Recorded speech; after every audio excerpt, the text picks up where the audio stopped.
JT, how are you? I'm doing all right. How's my audio? Your audio is fantastic. Sounds good to me. I'm sure chat will let me know if there's an issue. Excellent. So, JT, I'm going to want to give you a chance to introduce yourself, but maybe I can just muse a little bit about how I came to know about you, and why I thought, and what made it interesting to talk to you, because there's a few things. The first and foremost is I've been making the rounds on this corner of the internet in the debate scene, trying to explain to people as best as I possibly can that it is long overdue that the U.S. took military action in Iran. And it is a good thing that we are doing it now. You can still botch it through bad operations, but it is the right thing to do. And I found that your X account was a excellent source of the key information and arguments in that regard. But I know you're also an attorney, I believe an originalist, so I don't think we've talked about that. But I also think you have a different vision of what America is philosophically than I might have. So I think we have a lot to talk about where we can agree and disagree. I don't know if that was a fair biography, but I'll turn it over to you. Let the people know who you are and how to find you. So I'm Justinian Alexander. I go by JTAlexander on Twitter because it fits easier, frankly. Yeah, I've been writing about Iran a lot. Typically, I'm writing about legal stuff. So I am an attorney, but this is a second career. My first career was in the military, counterintelligence, national security, that kind of thing. And so that's really why I have so much knowledge about Iran, is that region was, the dominance of a third of my life so far. Mm-hmm. And so it's pretty big deal to me. Yeah, I learned about you through our mutual follower, Desert Druid, who has been pounding the table to get us to chat. He's a great guy. He's a buddy. Yeah, Desert Druid was an early fan of my channel. I've only been doing YouTube seriously for a few months, but it's starting to grow and they're starting to get a viewership, which is great. And I think that part of the reason why that is that there's a kind of lively discussion right now about what America is. And, I've taken a stance on that. A lot of people have taken a stance on that. So I think that's something we can and should talk about. But I kind of want to start with Iran, if you don't mind, if that would be fine with you, and then we can take it from there. Yeah, absolutely. So, all right. In debates, I've said the following thing a few times, and I think it's probably right, but you would know better than me. My take was America has had casus belli against Iran every minute of every day since 1979. That this is essentially a terrorist nation that has been maiming and killing and kidnapping thousands of Americans, and that something has to be done about it. It is not a problem that will solve itself. So what's your take on that and what Iran represents broadly, and then, the justifications or necessity of the current conflict? More or less completely agree.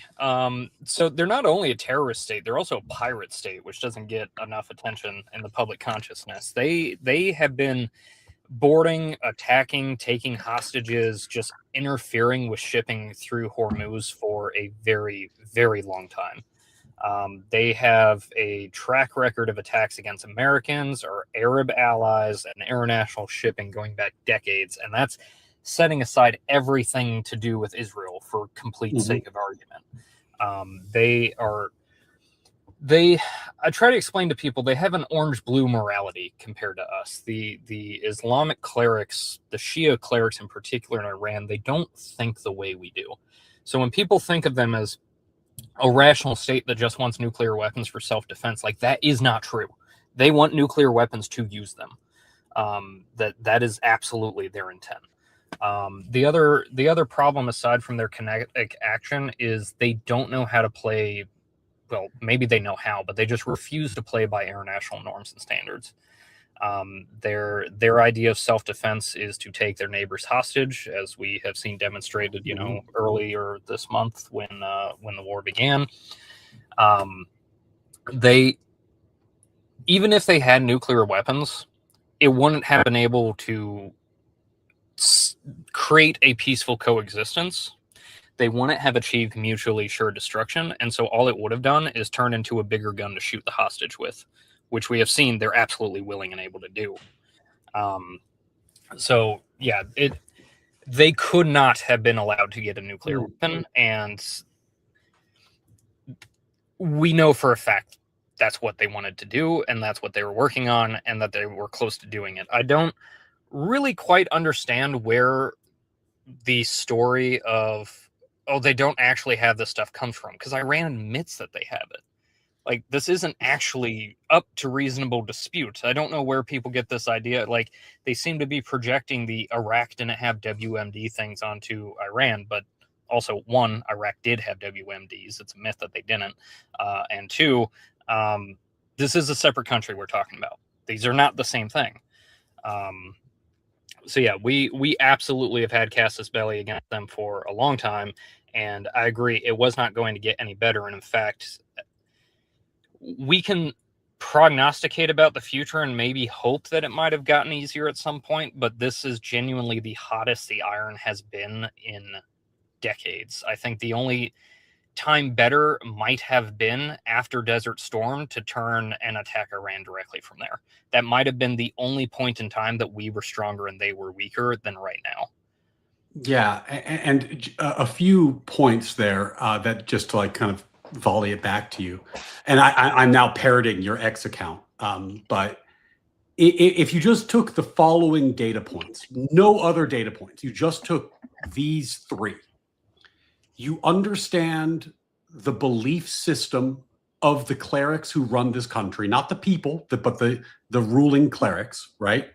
You understand that they admitted to having 60% enriched uranium sufficient for 11 weapons, and there is no civilian use for 60% enriched uranium. None. There's nothing else that you could be doing with that except weapons development. And despite claiming that they were not developing intercontinental missiles, they just launched a missile that has the range to hit Europe, to hit London. So if you just took those three data points alone, that to me would justify military intervention by itself. And of course, I think we have more justification than that. But I don't see, I guess I get very concerned because I hear a lot of particularly lefties, but some people on the right too, making this argument where they say something like, well, it wasn't imminent that they were going to have a nuclear weapon. And I was like, well, what does imminent mean?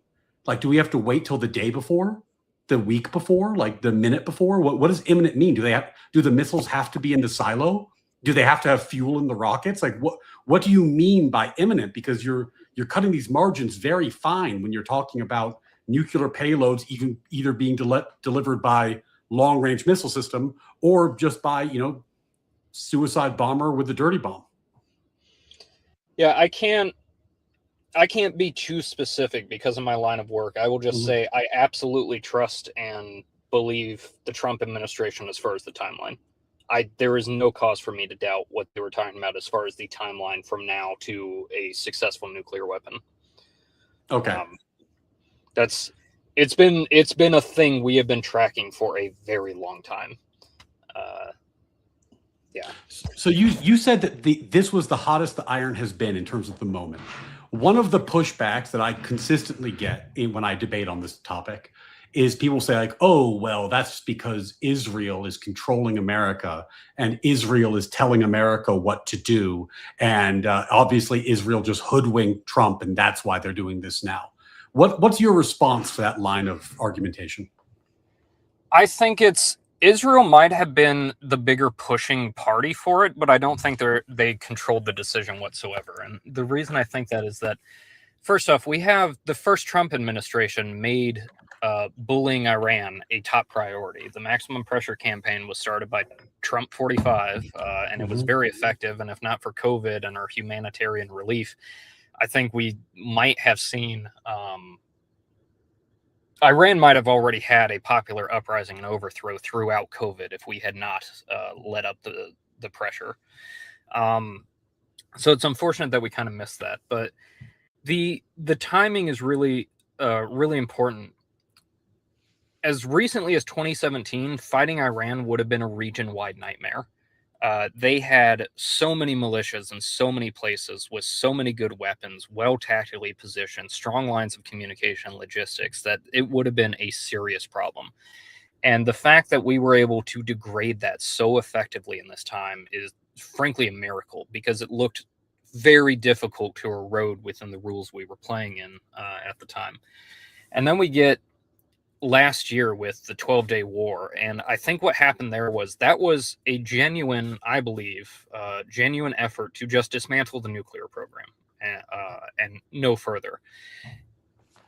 And what that did was it kind of leveraged Khamenei's big weakness against him, that he, as I've written, like, he's a Chihuahua. That was his nature. As long as he can proclaim victory at the end, he has won. That's all he cares about. And so as long as the state of Iran and him personally continue to exist, he would tolerate a ridiculous amount of aggression without expanding the fight. And so that's the 12-day war. They shoot off a whole bunch of missiles. It's the biggest thing they've ever launched. They don't have too much of an effect, but we stop fighting. They get to claim they, deterred us. Everything's good. And what I think that did was, I think even Trump and Bibi were surprised at how easy it was. That they actually successfully disabled a significant portion of Iran's ability to fight back without an expanded conflict. And then we come around to February now, and they're continuing to act like ridiculous chihuahuas, but they don't have the ability to fight back as well.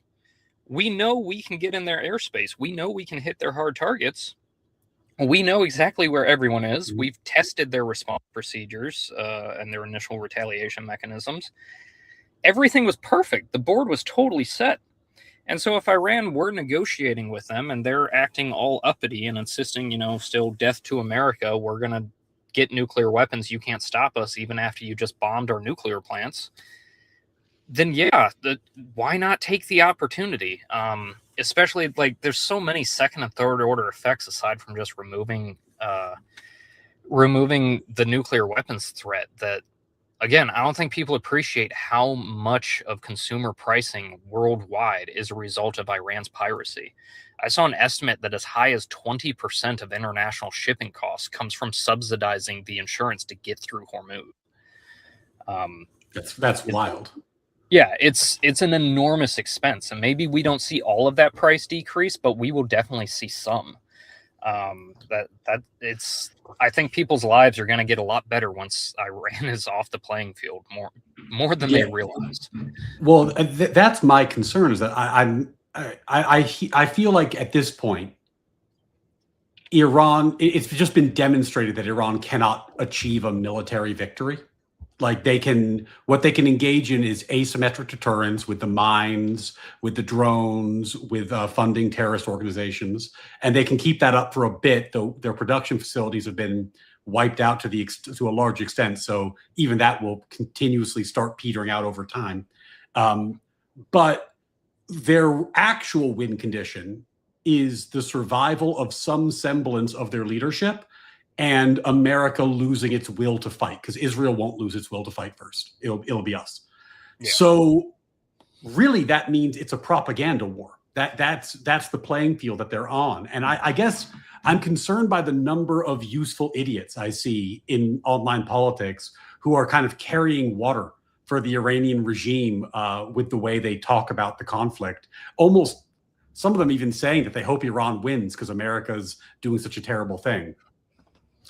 Yeah, that was a big frustration of mine. I'll say you can see how much of it really was propaganda warfare and how quickly a lot of it petered off. Like, that first week was nightmarish in the information space, just dealing with people who had no idea what they were talking about, saying things completely contrary to reality. I don't know if it's just I've blocked that many people or if it has actually died off, but I feel it has died off. That it still exists, don't get me wrong, but the ratio has completely 180'd from my perspective. The good news there is, I think Trump is willing to use the fact that this is his second term effectively here. Vance is busy doing other things. Rubio is surprisingly not at the center of this, which you would often think would be the case. Like Bush would have had Powell or Condoleezza at the center of this, but he's kind of insulating his successors, as I think it was what's he go by? Fugitive Caesar, I think, pointed that out the other day. So I think we do have the political will, because fortunately we don't live in a true democracy. The people don't get a veto on that stuff. Congress could theoretically do something, but I don't think they have the support to overcome Trump's actual veto. So yeah, I think we're going to see this through. I don't think it's going to be that much longer. Indications right now, I think, are that this wraps up in late April. We'll see. That's very flexible. I don't want anybody holding me on that. Don't place money on it. I'm not giving you a guarantee, but that's what the timeline looks like right now. Well, I mean, and I think that this is, part of it. I agree with you. Trump has I've noticed the same thing, where he has been insulating his potential successors, which people have taken note of. And then the other thing that I think is worth talking about is that, like, this is in some ways going to be, for better or worse, his legacy. Like, if you, at least from my perspective, if he knocks out Venezuela, right, and then realigns Venezuela with U.S. interests rather than Chinese interests as projected through BRICS, then that starts a chain of dominoes, which looks like it's putting tremendous pressure on Cuba, which may have an effect in the near future. And then he knocks out Iran, which was another critical BRICS component in terms of replacing the U.S. as the petrodollar for the petro-yuan, and just building economic and geopolitical infrastructure for Russia and China, who are our primary geopolitical enemies. I feel like he's on the precipice with a win with a win in Iran and a win in Cuba. He would have secured a new American geopolitical doctrine. Like, the history books will write about this as the Trump doctrine, if this is successful, maybe even if it's not. So I don't know. What do you think about the big picture vision behind U.S. interventionist policy over the last few months? I think it's a fascinating thing to me. So, to be clear, for people that don't know, I am an overt American imperialist. For the benefit of our own country, I think we need to be the strongest country in the world, at least for right now. Maybe if China collapses in on itself, we can talk about walking it back. But unless then, we have to stay top dog. And so for that purpose, I'm a big fan of all of this, because it is realigning the world in a way that grants the president of the United States in particular an enormous say over things. And it's not being done in a neoconservative manner. And that's one of the things going on in this discussion that have driven me crazy, is people using the word neocon incorrectly, because that means something. Like, that is an ideology in philosophy with actual principles and beliefs. And this is not neoconservatism, because this isn't about the evangelizing the world in the rightness of the American system. This is about bullying pains in our asses into not being pains in our asses. This is about getting countries to do what we want them to do. It is much more overt imperialism than just ideological evangelization, which neoconservatism was, which is why we're not doing nation building. We're talking about regime change with no nation building. And I think because of the last 20 years or so, people don't understand that you can, in fact, change regimes without nation building. And in fact, Iran is kind of the perfect case study of a difficult but totally possible way you can change a regime without actually changing the government at all, because of their parallel government structure and the immense popular opposition they have in that Republican government structure. Well, this is, I think, a really important point, because, and maybe one that we'll get into a little bit later, but I am a big believer that America is correct, that our founding principles were correct, that they've been badly perverted and misused for at least 100 years, and that's caused a whole number of institutional failings that we have to unwind, and that's a whole other problem, but that the principles are right. But even saying that, I think there's no way you can look at our attempts at nation building where we were trying to, as you put it, evangelize those principles and call them universally successful. There were countries like Japan or South Korea that did very well with the things that we instilled. And then, there's Iraq and Afghanistan, and, there's these nightmares that just don't work. And I think that people have cottoned on to, at least in the administration, they've figured out that, like, there's a really big difference between trying to instill our values or belief systems in different populations in the world, and replacing a theocratic Islamic state with an American style democracy is just not a project that seems to have a success rate. Like, I don't know. I don't know if it's unique to the region, but there does seem to be something about the region that makes that project functionally impossible. And we would be wise to stop doing it. Yeah, I mean, it's the reason I think neoliberalism and neoconservatism suck so much at this imperialism thing is that they have baked into it the natural conclusions of liberalism, really the foundational presuppositions of liberalism. That is that everybody is a blank slate and that the environment shapes people more than anything else. And that just, I mean, the environment plays a very important role. Don't get me wrong. I'm kind of a geographic determinist. So like I do believe in that to an extent. But similarly, that environment is not a fictional or constructivist one. Geography is a very real thing. A constitution isn't. Constitution requires that people believe in it. I can, like in 2013, I jokingly declared myself Pharaoh of Egypt in the power of vacuum. I had 8 people recognize my claim on Facebook. Like that's not real. I can say it. It doesn't make it true. And that's kind of what a constitution is. You can write whatever constitution you want, but unless you have enough buy-in on it, it doesn't actually hold anything. And I think the failures of neoconservatism and neoliberalism in the Middle East come from this lack of realism in the international relations theory way of talking about it. That Arabs and Persians and Azeris and all the other ethnic groups in this region, they have their way of doing things. They have their mode of thinking. And it's not like a biological built into the brain thing, but kind of a, you're talking about to reorient these people into a political system that the West built for the West. You are basically talking about having to reprogram humanity to the same extent that Marx said you had to reprogram humanity to make communism work. And I don't even want to say unless, because you're talking about like horrific crimes and tremendous waste of national wealth in order to make that kind of thing happen. Well, I mean, ultimately, like you said, the Constitution is just a legal document. It requires that people believe in it.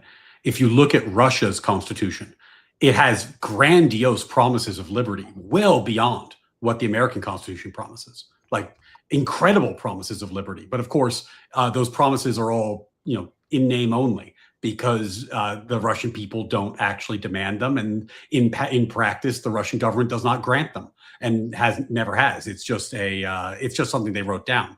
And our system is premised on the idea that it's self-evident that we're created equal, that our creator gave us natural rights, that we have a government to secure those rights, all the moral and philosophical musings in the Declaration of Independence.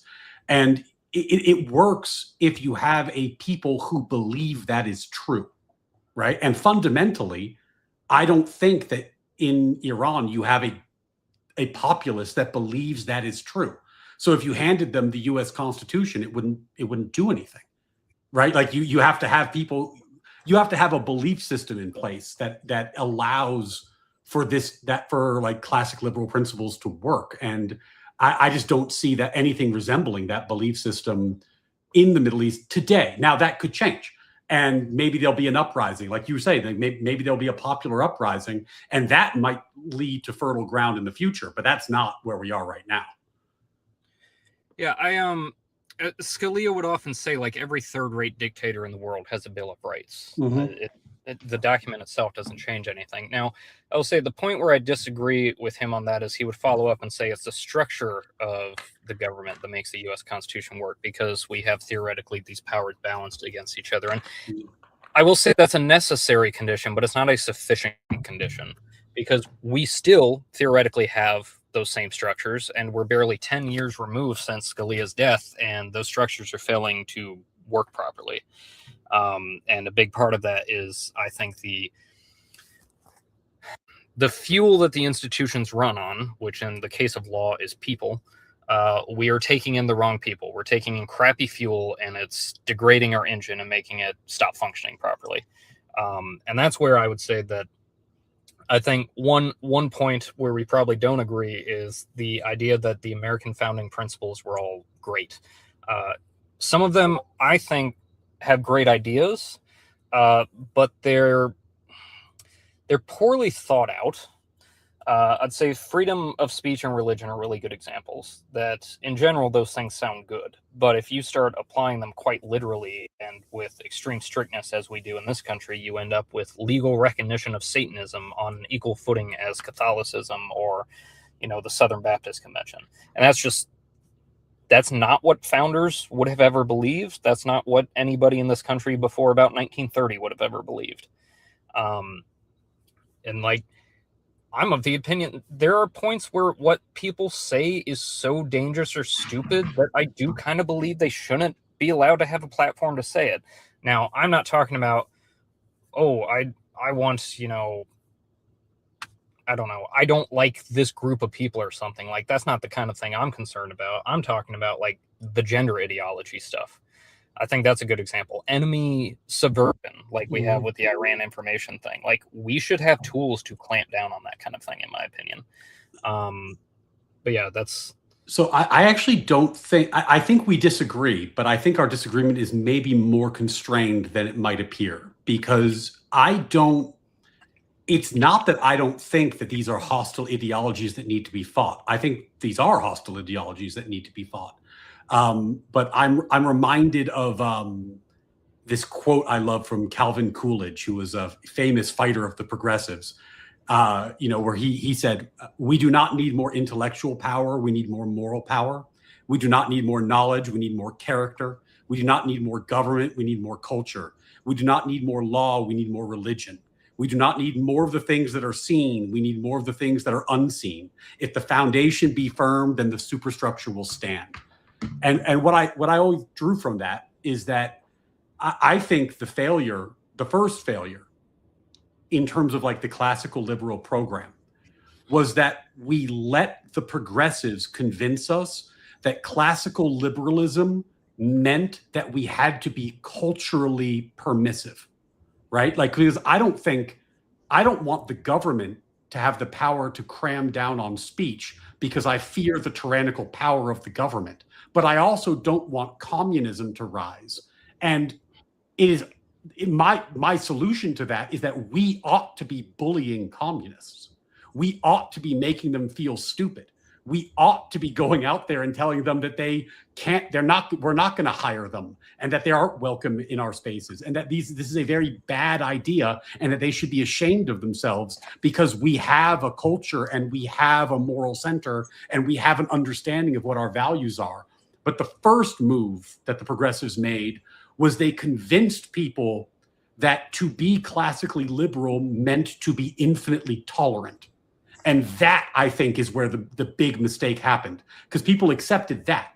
And once you accept that, then you've given over your right to fight back culturally. And then all that's left is government force.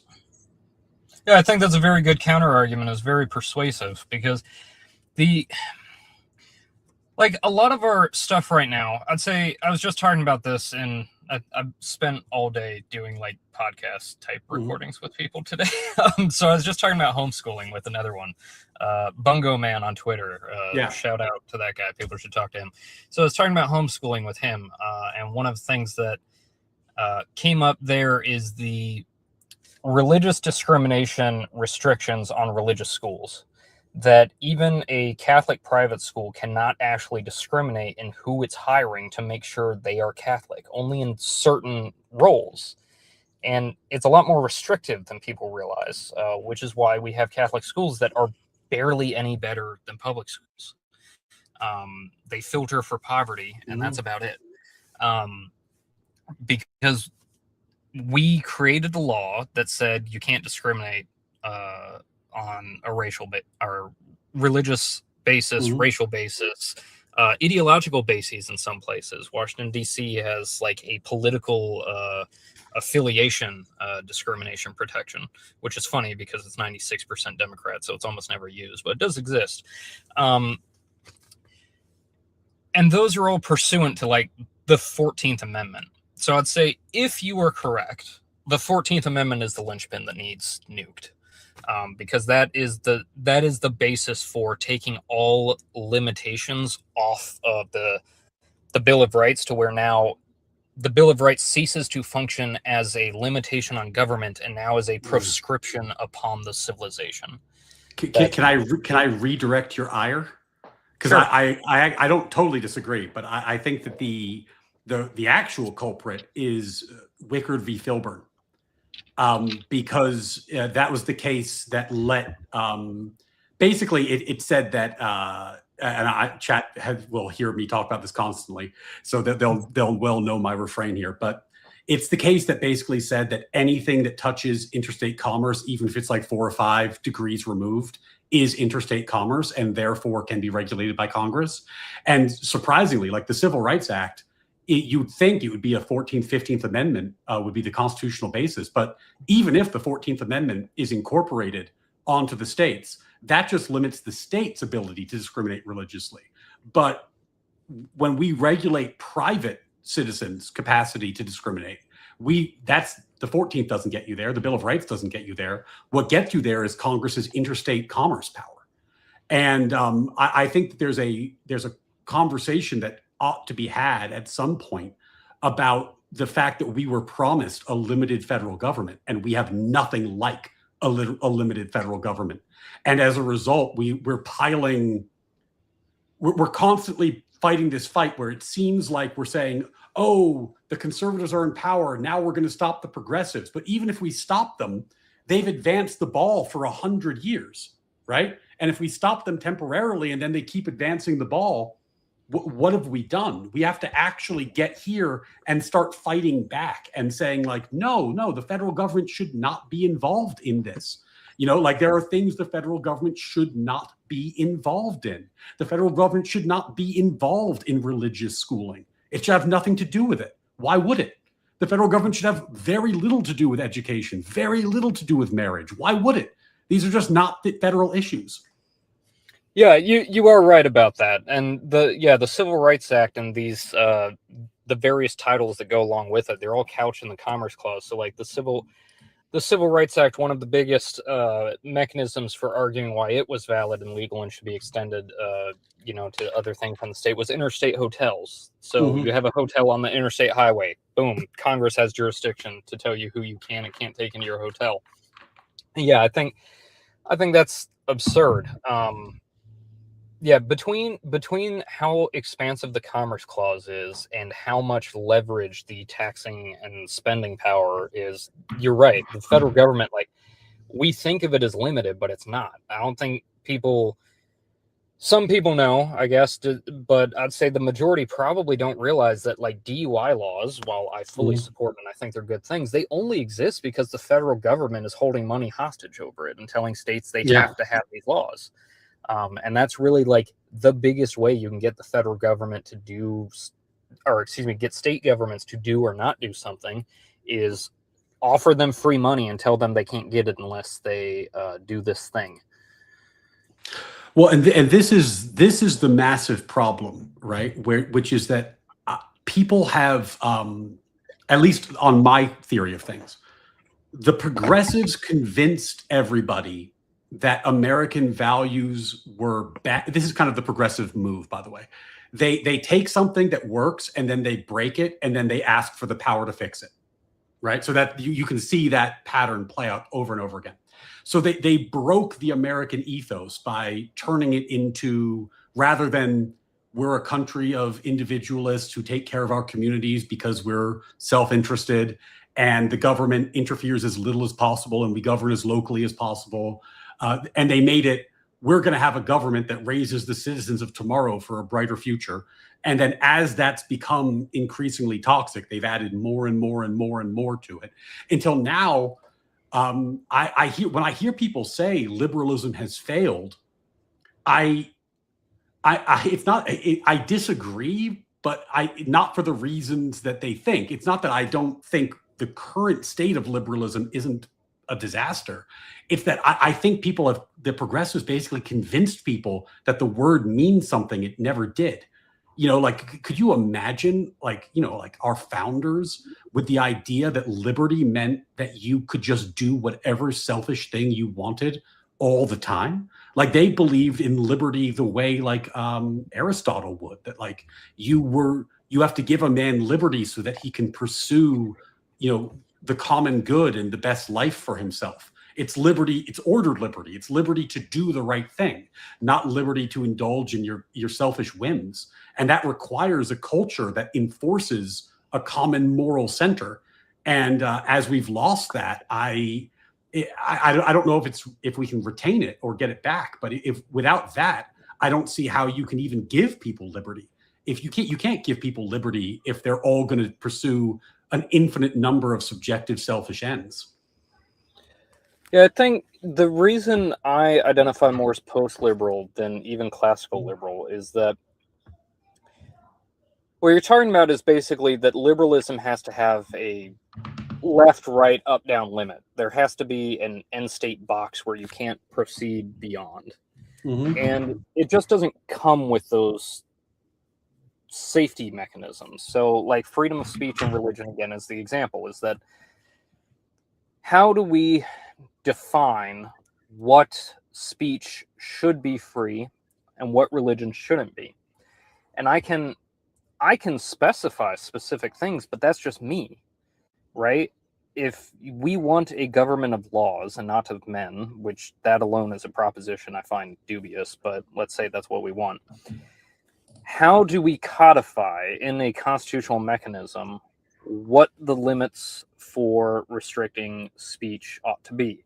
And we can look at before Brandenburg v. Ohio as an example of like what everybody knew freedom of speech to mean at the time. And that's true and persuasive, but Brandenburg v. Ohio happened. Mm-hmm. And all of the cases since it have happened. What was there to stop it from happening? What safety brakes do we have on this liberalism train to stop it from becoming endlessly progressive? Yeah, and I think we lost the two important ones. And this is, I've been trying to figure out what the solution is. And I don't claim to have the solution, but I think there's two. The first is we used to have greater moral uniformity in the country. Like the idea of like multiculturalism didn't exist. These are very new ideas. So that we used to have a greater common moral understanding, which allowed us to culturally reinforce American beliefs. And then on the legal side, we used to have, as an employer or as a private citizen, for lack of a better word, more right to discriminate, right? Where you could just be like, no, honestly, fuck you, commie, I'm not hiring you, right? Like that sort of thing. Like, no, I don't have some obligation to provide you services because you have some sort of like insane but barbaric belief system that offends me. Like I think that now this is tricky because we also have our own legacy of discrimination and all kinds of things that we have had to reconcile as a country. But I don't think you can keep your culture if you're not allowed to fight for it and the government's not allowed to fight for it. Yeah. Somebody has to be allowed to fight for it. Now, one of the things I hate the most about the Jim Crow South is how much they ruined our ability to, as you say, rightly discriminate. Because they were so stupid about it and decided to abuse it over what I think is one of the dumbest things possible. To such an extent that we created a culture that thinks people being able to discriminate against anyone for any reason is a bad thing. And like, I do not support blatant race discrimination, to be clear. I think a lot of people get confused about that because of how much I will talk badly about the Civil Rights Act and its progeny. And it's not that I think the government should have the power to discriminate in that way, but people ought to have the right to choose who they do business with for any reason, basically. I don't care why a baker doesn't want to bake a cake. They shouldn't have to bake a cake if they don't want to. You opening your business to the public does not, in my view, create an obligation for you to serve literally all of the public. I don't want to serve a meth head coming into my business. I want to be able to trespass them. I should be free to do that. If someone wants to trespass me because I'm a conservative post-liberal or something, go for it. Like, you can do that.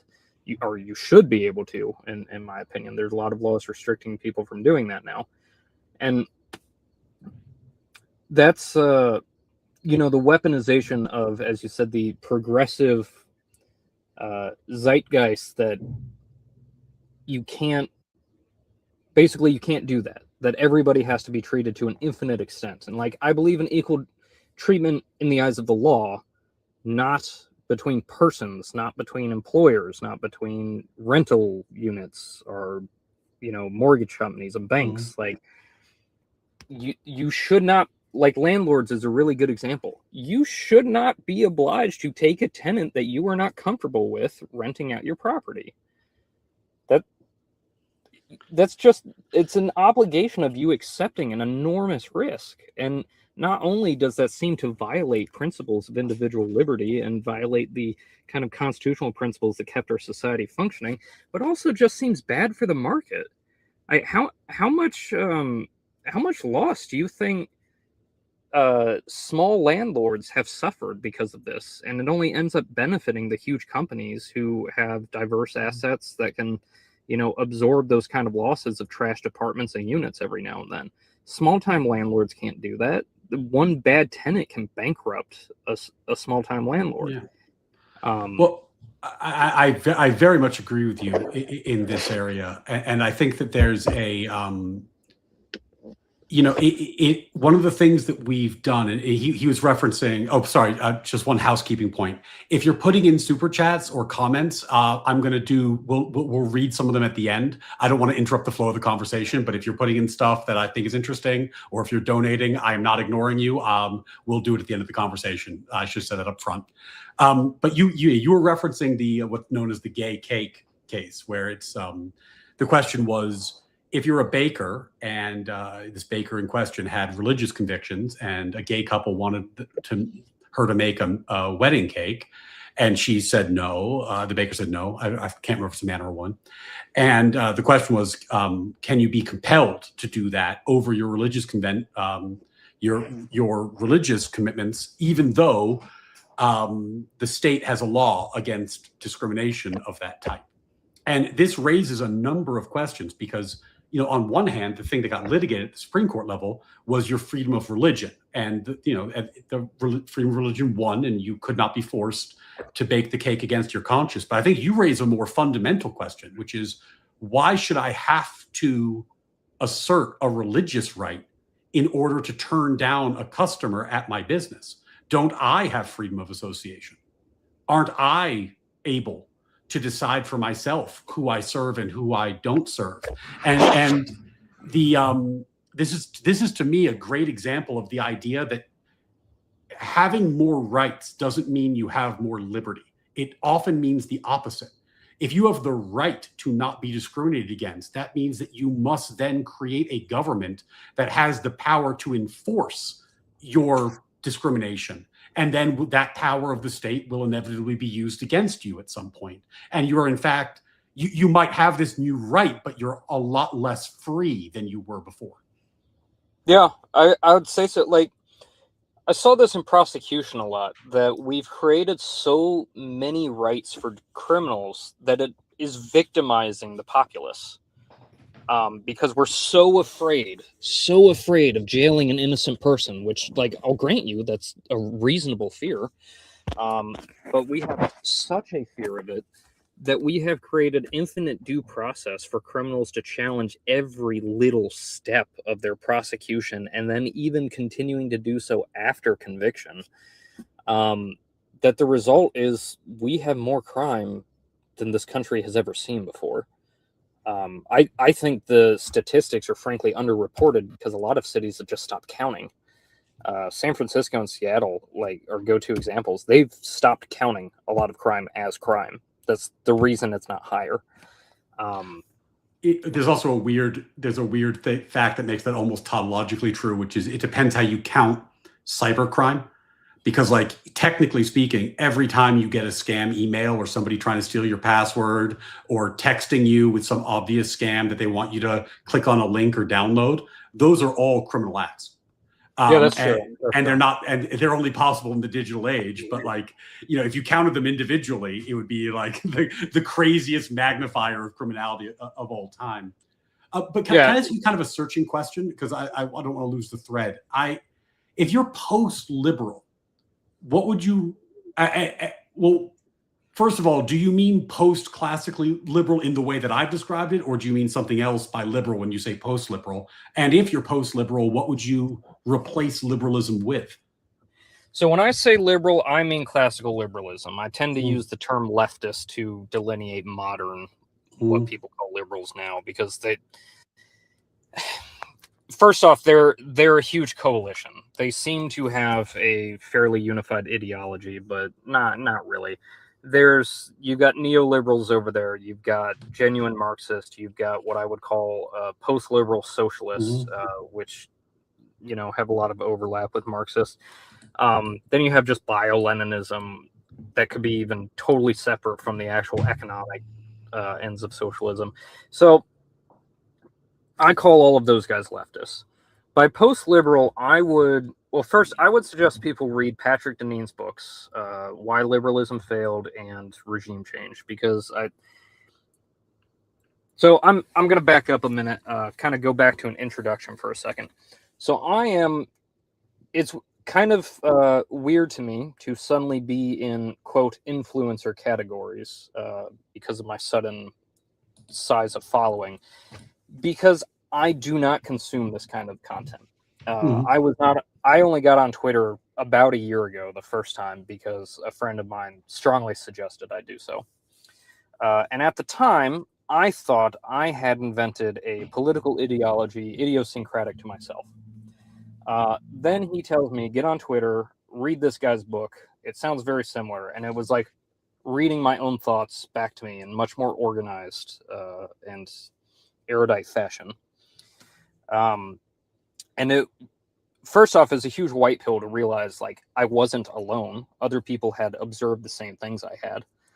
And then after I got on, you know, X and Twitter, that's even more so, finding out there's actually quite a lot of people out there that realize the same things. And I wasn't nearly as alone in my thinking as I thought I was.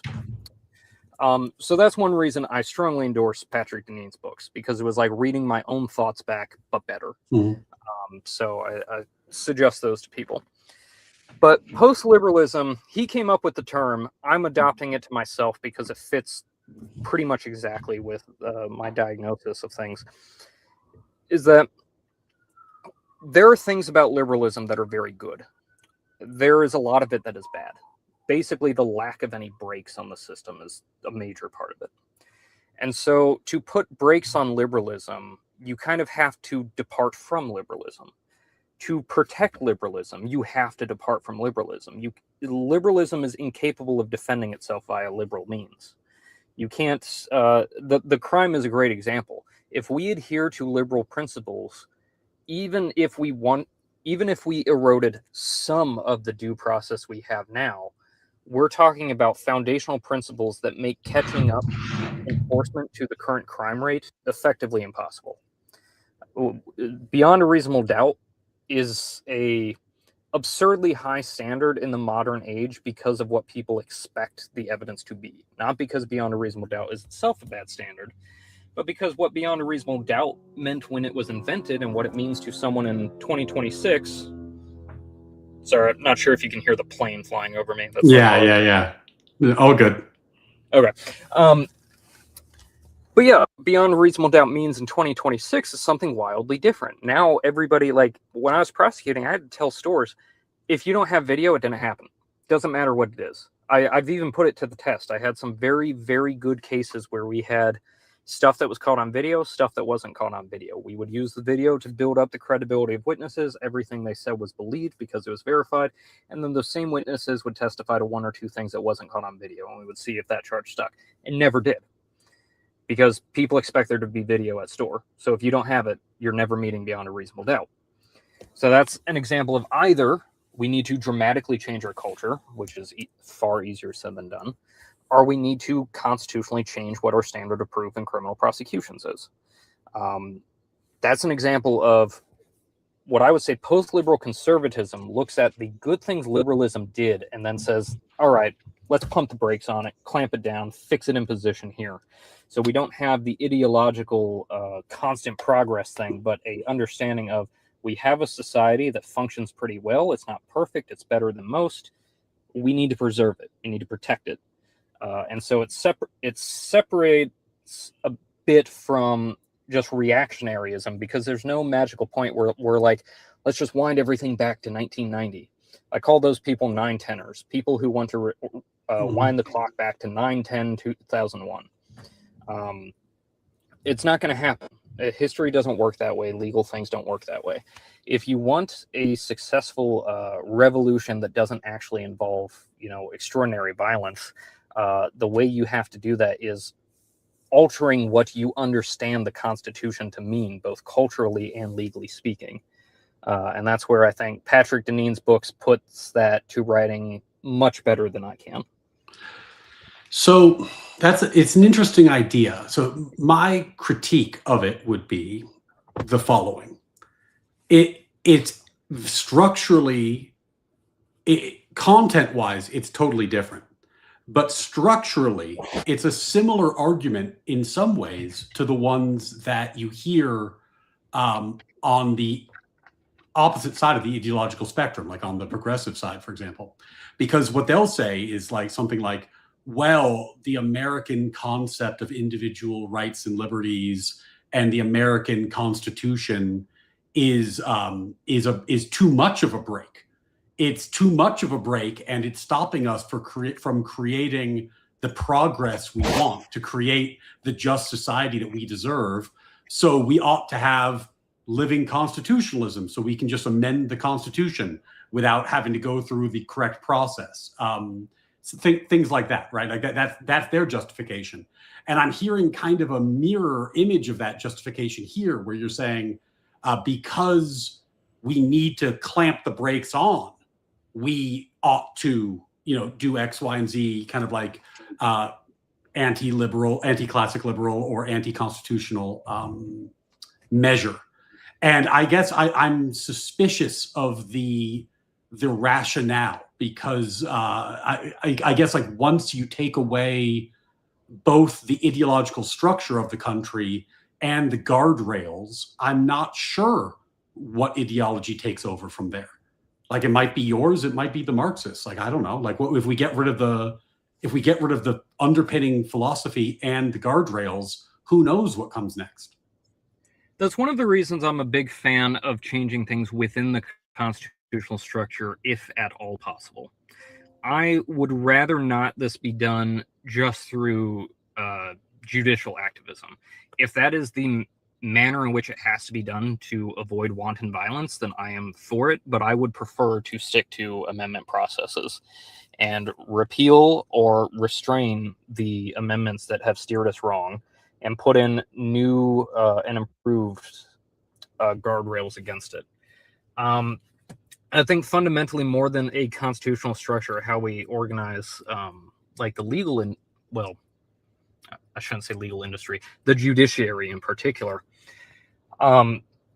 is that we need a society that considers institutional structures better.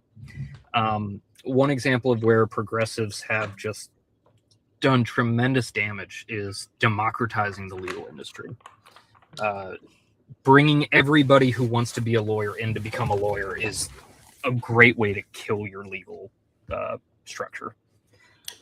I read with chat a legal opinion from the Northern District, California recently, and it was basically an opinion that could only be written by a postmodernist, because it was regarding the TPS program and the Trump administration's efforts to terminate various TPS programs, for the temporary protected status programs that have been in place for like decades. And the statute that she was reading says, I swear to God, it says, there shall be no judicial review. That's the direct quote. And she interpreted that to mean, I have the authority to engage in judicial review. And it's like, you're just like, whoa, wait, hold on. Like, I'm not even saying you have to be a lawyer to figure this one out. Like, but how can we have a country that respects the rule of law, that respects the Constitution, that respects natural rights, that respects all the things that I actually really do care about, if there are people who are just willing to say the words mean whatever they want them to mean? Right? Like, because think about that for a second. Like, how can you have freedom of speech if people can just reinvent what it means? Like, it has to have an enduring meaning. And you have to preserve that, and that's what the law is. It's supposed to be a conservative field that preserves the meaning of text and structure in society. It cannot be the case that we have lawyers and now judges who just believe words don't mean anything and that they can reinterpret them whenever they choose. Yeah, and that's kind of what I mean by the guardrails and the brakes that have to be installed on this runaway train. That if you say that everybody is equal, and you apply that logically to every aspect of how people function and live throughout society, and you create all these laws, to enable this, and then you create the funding and scholarships and all this for people to do it, you're going to get a lot of rubes joining the legal profession. And like, I will be candid, the kind of structures I'm talking about would have kept me out. So be it. If that's what it takes to save my country, I would create barriers that kept me out too. Because like, I grew up poor as dirt. I had no. I'm the first person in my family to get a 4-year degree, let alone a law degree, and probably at least going back to when I had royal family members 400 years ago. So we're talking a long lineage of poverty. So yeah, I would have been fenced out if the legal industry had the right controls. So be it. But you can't bring in people with no connection or no vested interest in what law does. If you don't understand the purpose of law, you cannot be a judge. Like, that needs to be built in somehow. And we had that in that law was a very aristocratic industry. It was so expensive to get into.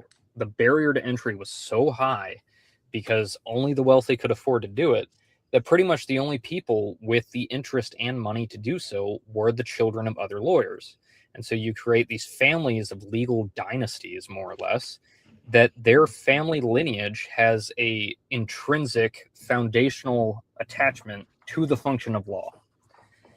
If law stops working properly, the family loses everything. They lose their status, they lose their money, they probably lose their land.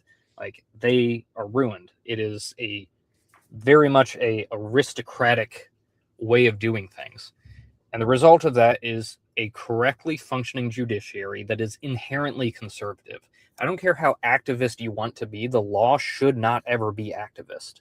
The judiciary is there to uphold what the law is, not what it ought to be. And if you start just doing whatever you think it ought to be, that kind of judicial activism, you destroy people's confidence in outcomes. And so we saw this last year with the Delaware court throwing out, I think it was Elon's bonus that the company had voted on and everything.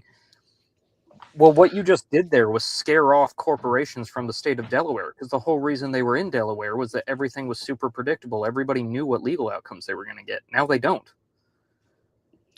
Well, two things changed. The law became democratized, but in one of the ways that it became democratized was, efforts and people democratizing it as you were describing. But another thing that's democratizing it, and this is a genie I don't think we can put back in the bottle, is technology. Because for example, it used to be that you had to have access to law books in order to practice law. And having a legal library was exorbitantly expensive, and you had to have access to one of the few ones in a personal library in your home. But then they made LexisNexis and Westlaw, which were expensive, but are orders of magnitude cheaper. And now, they have open source ways that you can look up case law. And now we're starting to get AI chatbots that can do the skeleton. They can't do all the work, but they're getting better at doing the work and democratizing the process further. And on the tech side, I don't think we're fixing that. Like, even if we wanted to, we're not fixing that. So the challenge becomes, how do you defeat, at least from my estimation, this cancerous idea, right? Because I view the idea like subjectivism, postmodernism, whatever you want to call it, this pernicious ideology, as essentially a civilizational threat. Because I don't think you can have a functioning society that runs that way, where everybody is entitled to their own independent truth of what everything is. I don't think that works. So how do you defeat an idea is, I guess, the question, because the idea is out there. Cat's out of the bag. It's out there. How on earth do we do anything about that? And that's where, again, post-liberalism is going to diverge from the rest of the right wing, in that I personally assert, I have gathered from Deneen's writings that he would agree, though I don't want to misquote him. People should ask him specifically. And I would think that Adrian Vermeulen,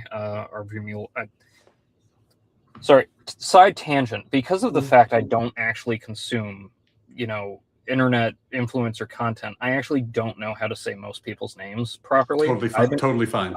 I've been saying your name Mullally. I feel like that's wrong. Mullally, that's pretty good. That's pretty good. That's like that's 100% better than most people get it. It has 4 L's. It has an obnoxious number of vowels. Yeah, Mullally, you're doing well. Okay, so yeah, apologies if I mispronounce anybody's name, but it comes with the territory of I don't actually consume right-wing content, or really any sort of content, so I never hear most people's names. Anyway. So Adrian Vermeulen, hopefully I'm saying his name right, and Patrick Deneen, I would think that we all kind of agree. Sorry, trying to regather my thought after my tangent. Totally fine. I was asking you, how do you defeat a pernicious idea? Because the pernicious idea is out there. And what is the ways to go about doing that in your estimation? That's right. So I would think that we are all generally in agreement that we need a state that is more paternalistic, not less. And this kind of puts us in dangerous territory, because a lot of people are going to say, well, that's what the Democrats want too, which is sort of true, not quite precisely, but I get it. There's similar risk. You create a state that's so powerful, you let Democrats get in control of it, and then, they can use that against you. I totally understand that fear and hesitation. And that's why it is so important to me to make sure that basically they never get power again. Because it is a necessary thing. I can't think of any other way to do it. We have to create a state that is willing to tell people no and suck it up and deal with it. Sorry, the people are not the final boss on things, because the people are too stupid. Quite frankly, the people have demonstrated an inability to govern themselves wisely. And I'm a civilizationalist. I am not a libertarian who is going to say, I am willing to watch civilization burn as long as it means the people chose to burn it down and did so freely. How would you stop the Democrats from getting power again? Good question. Because you run the risk of having the treatment be worse than the disease at a certain point, right? Depending on what the prescription is. Yeah, you're absolutely right, and that's where this stuff does not have easy answers. It doesn't have very comfortable answers. Like, it's going to require people willing to seize power and take control of it and use it in ways that we historically have not. So like banning a political party, more or less. Well, you ban Democrats, so just make a new party under a different name. Yes, true, fair enough. So what you need to do is, rather than attack the party itself, you attack its structures of power, which the Trump 47 administration has been absolutely brilliant at doing so far. Like, they came out the gate taking from U.S. aid. I still don't think that the Democrat financial apparatus has recovered from that, because their cash on hand has been miserable throughout the past year since then. So we are attacking their various, accesses to power, how they drum up support, how they get people, on the grain dole. And I think we can see that it's being effective to the point that Democrat protests are almost entirely populated with the terminally mentally ill or terminally old. You're finding very few like normal people going to bat for the Democrat Party at this point. They are less popular than they've ever been. And this is still like, we're kind of playing with kid gloves still. There's still a lot we can go after. We could do things a lot harder than this. See, this is an interesting area to mine, right? Because like, again, like, I think we're going to disagree here, but we're going to disagree in select applications, right? Like, would I support banning a political party? Absolutely not, because the truth is, I think that they're going to get power and then they're going to ban my party, right? So it's the wheel always turns. But on the flip side, the cutting into government structures point that you made, I would agree with, because I think that one of the things that the corruptions that we've been enduring is that, as we've bloated the federal apparatus beyond any reasonable estimation, we've created a system where people can seize control of the federal government and then use it to bribe their constituents. And that is a untenable system, right? Like, yeah. But if you chop away at it, like, and this is one of the things I've liked about the Trump administration, is the chopping away. Like, if you chop away and you start saying, I wish he'd actually do more. There's like, you know what? Like, you're so worried about the FCC cramming down on people. Well, why are we even doing the FCC anymore? Like, regulating the television waves, like, as if this is like a real thing that happens in today's day and age, given the technological landscape. Like, what are we doing with the Department of Education? What is the purpose of this institution other than wielding federal power and conditioning funding on X, Y, and Z federal mandates? What are we doing with all these various federal spending programs that allow people to weaponize the federal government to enforce their policies throughout the nation, however they see fit? So I'm wondering if there's an alliance to be made, because while I'm going to disagree with you on certain of your prescriptions, there are certain things that I think you would want to do, cutting into the federal capacity to have these programs that are being misused, that I would certainly join forces on. So I don't know, where do you see the future of the right? Like, where should the right be focusing its priorities in your estimation? And is there a coalition that's willing to go along with these priorities? I think there's a coalition if we can cut off these panicans and the groypers that ally with them. Now, I will say there are some groypers, as much as I hate the term, and they seem to... I'm identifying them by their self-identification, to be clear. There's the Fuentes types that make themselves obvious. They are groypers. And then this other class who I'm calling groypers because that's how they name their accounts. And so I'm assuming that they have some sort of identification with that label. So some of them can be better than others, but most of them are basically Democrats who, for some reason, feel like they can't be part of the Democratic Party. That everything else about them is the same, except for they basically hate black people and transgenderism. That seems to be the only identifiable difference between most groypers and leftists at this point.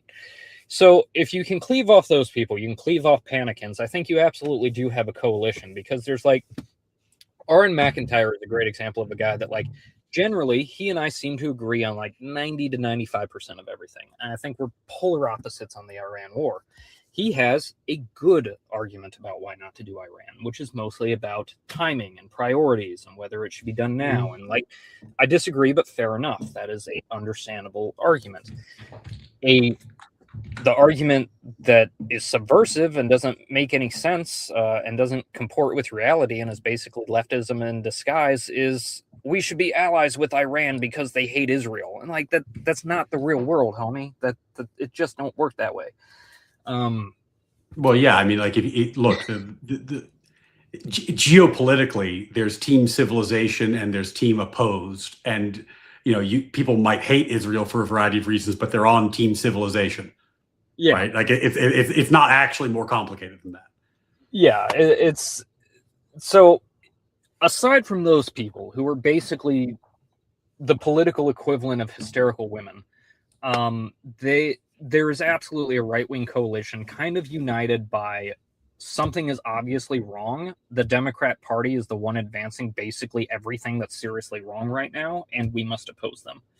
Like, those three things are a unifying principle. Now, anytime you have an alliance built on wanting to destroy an enemy, it is fragile, and destruction of the enemy, accomplishment of that mission, can dramatically change things. I think that's fine. I would love in an America that is basically post-liberal conservatism versus, MAGA reactionaryism. I would be fine if that was our two political parties to fight over things, because that is a better society than one that has Democrats with political power. But right now we are united in that opposition, and we have a lot of similar goals, and priority number one needs to be dismantling the sources of Democrat power. There's a lot of people say mass deportations is number one priority, and I absolutely agree it is an extremely high priority, but it is not number one, because you will not accomplish this in one term. I don't care how hard you think Trump could go, it will not be accomplished in one term. This is a decade-plus long project we're talking about. And to accomplish that, we have to be able to keep the enemy out of the kitchen until we are done. So in that regard, I think everybody on the right who isn't a subversive fool is going to be in agreement with basically everything that dismantles the Democrat source of power and destroys their political machine. And which is, like you said, attacking Department of Education. If we can attack the Civil Rights Act and the Voting Rights Act through various Commerce Clause and other constitutional mechanisms, equal treatment before the law, that kind of thing, I think that would go a long way. Continuing to attack their funding, reforms in how we hire federal employees, cutting back their protections, diversifying the location of the various cabinet agencies out of Washington, D.C. I think that could go a very long way. There's a lot of different ways to attack them there, but really their funding and their access to the formative years of children and teenagers, those are the two easiest things to attack. Yeah, and that is a monopoly. So this is an area where I'm certainly going to agree with you, because I'm a former teacher.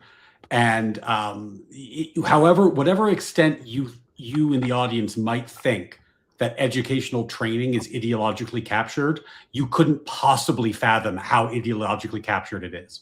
It is it is the most ideologically captured thing that I've ever experienced, is teacher training, and that's a problem.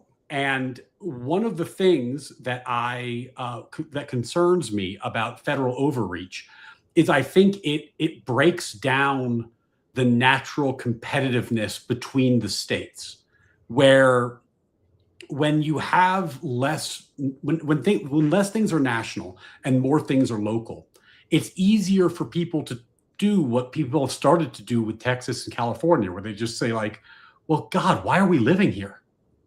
Like, look at how they're living in that state. Why are we living here? Let's do something else, right? And I think that's critically important, because bad ideas, the only way to expose them is to see the alternative in action sometimes. And when the federal government has a one-size-fits-all prescription for the whole country, it chokes back the state's capacity to be different from each other. And that chokes back our ability to figure out how to live with each other the best way possible. And that's an issue. I think that if we chopped away at that, the good ideas would naturally rise to the top more often. They're often held back by a structure that imposes on them from above. Yeah, I completely agree with that. Relatedly, the other thing, like what I think ought to be first priority for these citizens is flooding the law schools with conservatives. We have to overwhelm that industry with new blood. Not just new blood in the sense of people who weren't lawyers before, but like people who, yeah, you might go through law school feeling completely ideologically alone while you're in school. You need to be willing. We need people willing and able to take on that burden because one, it really isn't that hard. And I did it not that long ago. It can be done. But two, like law schools are where most of the country's laws are coming into shape. Not out of the law students directly, but you're talking in a 4-year span, one professor is going to have a significant impact on up to 100-something students. Those students, a lot of them will eventually go into politics, and when they need people to appoint as judges or to appoint to commissions or to hire for a job, they're going to go with people they know and that they've met before, and they go to their law school classmates, they go to their professors, they ask for recommendations. That's how we do networking. That's why just about everybody on the Supreme Court, except 3 left-wing ladies, has some connection to Scalia. Because Scalia, at one point, I'm pretty sure he was a professor at one point, I believe, right? He was, and also is just the most influential Supreme Court justice easily of my lifetime in terms of writing for law students, writing dissents to appeal to law students, speaking at colleges constantly. He understood that the key to the future was a pipeline of originalists, and he was building it. Exactly. And he was successful. Like, he did not live to see it happen, but the Supreme Court is now dominated by his version of originalism because of his work writing dissents for law students. That was his audience. And that's where, like,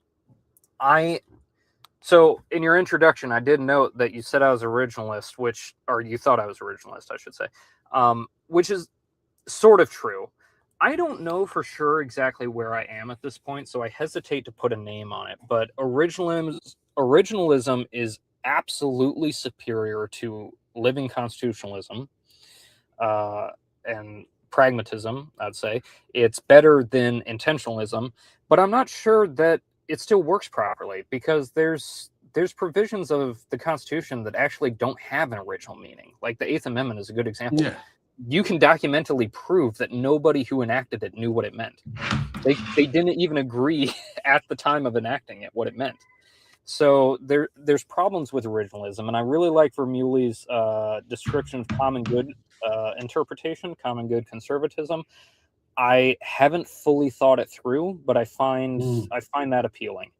Yeah, I think one of the misconceptions about originalism is that it was ever marketed as a panacea, right? I think that, like, the way Scalia was very open about the fact that there are aspects of the Constitution where you can't determine the original meaning. Some of them are harder, some of them are easier. Now, the 8th Amendment, I would disagree about it being particularly hard, like at least in some applications. Like, sometimes people say, like, is the death penalty unconstitutional under the 8th Amendment cruel and unusual punishment clause? And I'd say, obviously not. How do I know? Well, I look at the original meaning, and at the time they wrote the 8th Amendment, every state had the death penalty as the only punishment for most crimes. And in the 20 years that followed, they all continued to do that. So clearly, whatever they thought they meant by the original public meaning, they didn't mean the death penalty is unconstitutional. But I would concede that there are times when you really can't apply originalism. It's not that it's a perfect method. It's just the best one we have in terms of keeping judges in their lane and allowing the other branches of government to do what they're supposed to do, which I think is a huge problem right now, because one thing I'm seeing is that people are increasingly viewing the court as a political power base. I know, like on the left, for example, there are very serious conversations about court packing if they get power. And I don't know how long the rule of law even survives as a concept if the court is viewed as a purely political power base rather than a legal, interpretive kind of, as you were saying, kind of aristocratic, academic pursuit where people are preserving the meaning of the law. If you can literally just pack the court and amend the Constitution, that's easier than packing the court's way easier than amending the Constitution. So why not do that instead of going through the hard work of getting a ratifying? I'm not sure what law would be left if we go down that road. Yeah, it's the Supreme Court. Unless we get a massive correction from the judiciary in the near future, we're kind of on borrowed time of people taking the court seriously. And it's not necessarily because of anything the Supreme Court actually did. So back in 2023, something raised a huge red flag for me. Was in that 1 year, we had both Texas and Hawaii told the Supreme Court to shove it. Mm-hmm. Texas over immigration and control of the border, Hawaii over gun rights. So when you have two of your most extreme states on both political aisles basically just thumbing their nose at the Supreme Court and saying, like, we don't care what you say, that was kind of a canary in the coal mine to me, that we're facing a judicial crisis. And I think in the time since, that inclination has been vindicated. We are facing a serious crisis right now. It's limited mostly to the district court and state trial courts, but we have a serious problem of judges that they aren't basing their decision on anything to do with law. They kind of just do whatever they want. They write second-grade civics essays without citations as justification for why they make their rulings, and it causes people to start questioning, what authority do these people have? Why should we listen to them? And like, as lawyers, we know that there's various ways the court can actually enforce their own decisions, especially on anything that touches finances and banking. But it's concerning how popular the idea of whether Trump or Biden just ignoring the Supreme Court has become. And we're going to need some major course correction in that regard. I think Congress is going to have to do something about the district courts. It has to be done somehow. Can I pitch you on my the law? This is not a short-term solution. This is a long-term solution I've been toying with, and Sure. And maybe you don't think we have enough time for this, but here's what I've been toying with. I view, because I'm not a populist, I view populism as a useful bulldozer. Like, I think populism arises when people intuit that something is wrong with the system and they want to smash it. And there is something wrong with the system. So, the trick is to steer the bulldozer and take out the things that need to be taken out, try to reduce the amount of collateral damage. But then after you're done bulldozing, you're going to need, as I think you were alluding to with the conservatives going to law school, you're going to need a new generation of people who are going to build better institutions afterwards and are going to rebuild the system. So I'm trying to think of ways, because I'm more of a builder than a bulldozer by inclination. Like, how do you build better versions of these institutions? So like FIRE, the Foundation for Individual Rights Expression, they started doing a free speech ranking of the universities, right? I'd like to see something like a postmodern ranking of different departments within universities, so that, like, if I'm hiring somebody, I can be like, oh, you went to Harvard, that's a great school, hold on, let me check. Oh shit, Harvard is currently sitting at an 8.9 out of 10 on the postmodern scale. Maybe I'm not hiring from Harvard this year, right? And so we actually can start getting a feedback loop. Because the thing I'll say, because I come from a more corporate context, people do not want to hire these like lunatic HR risks. And people do not want to hire people who are going to spend all their time pontificating rather than working. And if you give them the flexibility and the tools to usefully discriminate between good ideas and bad ideas, they will. So the question is like, how do we, and that, by the way, will then start influencing how law is taught and what's competitive and how you get jobs and what kind of courses you take. So, I guess that's my pitch. Like, how do we build, how do we continue bulldozing things that have to be bulldozed? But then what cultural institutions need to be erected to prevent the spread of these bad ideas going forward? Well, one of the bulldozers or things you could aim the bulldozer at is probably the student loan system. That's got to be that and the PLSF. So while it exists, I strongly encourage conservatives, go to law school, take advantage of the PLSF, the ability to get or PSLF, the public school loan forgiveness thing, or gosh, I forget what the hell it stands for. But anyway, the loans that you can get from the government will get paid off by the government if you work for the government or in a similar nonprofit kind of public interest way. And those are like, if you cannot find any other way to go to law school, but you are cut out to go and you're conservative, do it. If nothing else, you are denying a government seat to a Democrat lawyer. Think of it that way. Like, at worst, occupying that seat is still a civilizational win, even if you aren't good at it or enjoying it. So think about that way to fight this war. But if you attack the ability to democratize law schools, that will do a ton in favor of undoing it. This, like you said, this is a longer term project because, your fastest law degrees are 2.5 years. If you do an accelerated rate, most are around 3, some people at 4. It's not exactly a quick thing to get into. And then your time from law school to becoming a judge or a influential enough attorney can be 10, 20 years. So this is a very, very much a long and slow burn kind of thing, but that is a long march through the institutions that we have to do, because nothing, and I guarantee you nothing, will get better if we do not flip the legal industry back to being inherently conservative. See, this is something that we've had some points where we disagreed. This is one I think that I can wholeheartedly endorse, which is, you said, a conservative long march through the institutions. And I think this is one of the things that I've been saying for ages, is that one of the great failings of the classic liberal types, and this is myself included, but I'm trying to analyze the history here, is that they, for lack of a better word, were just pussies, right? Like, the idea was that, like, the idea is so intrinsically good that you don't need to sell it.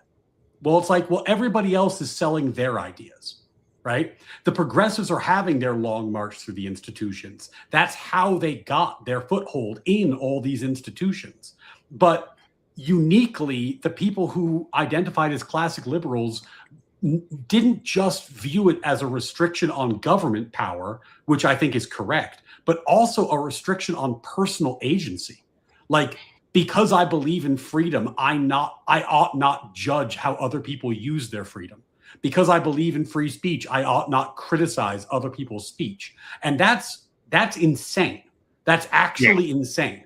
The whole reason that we're preserving your right for free speech is so that you will criticize other people's speech, and then we can figure out what the good ideas and the shit ideas are.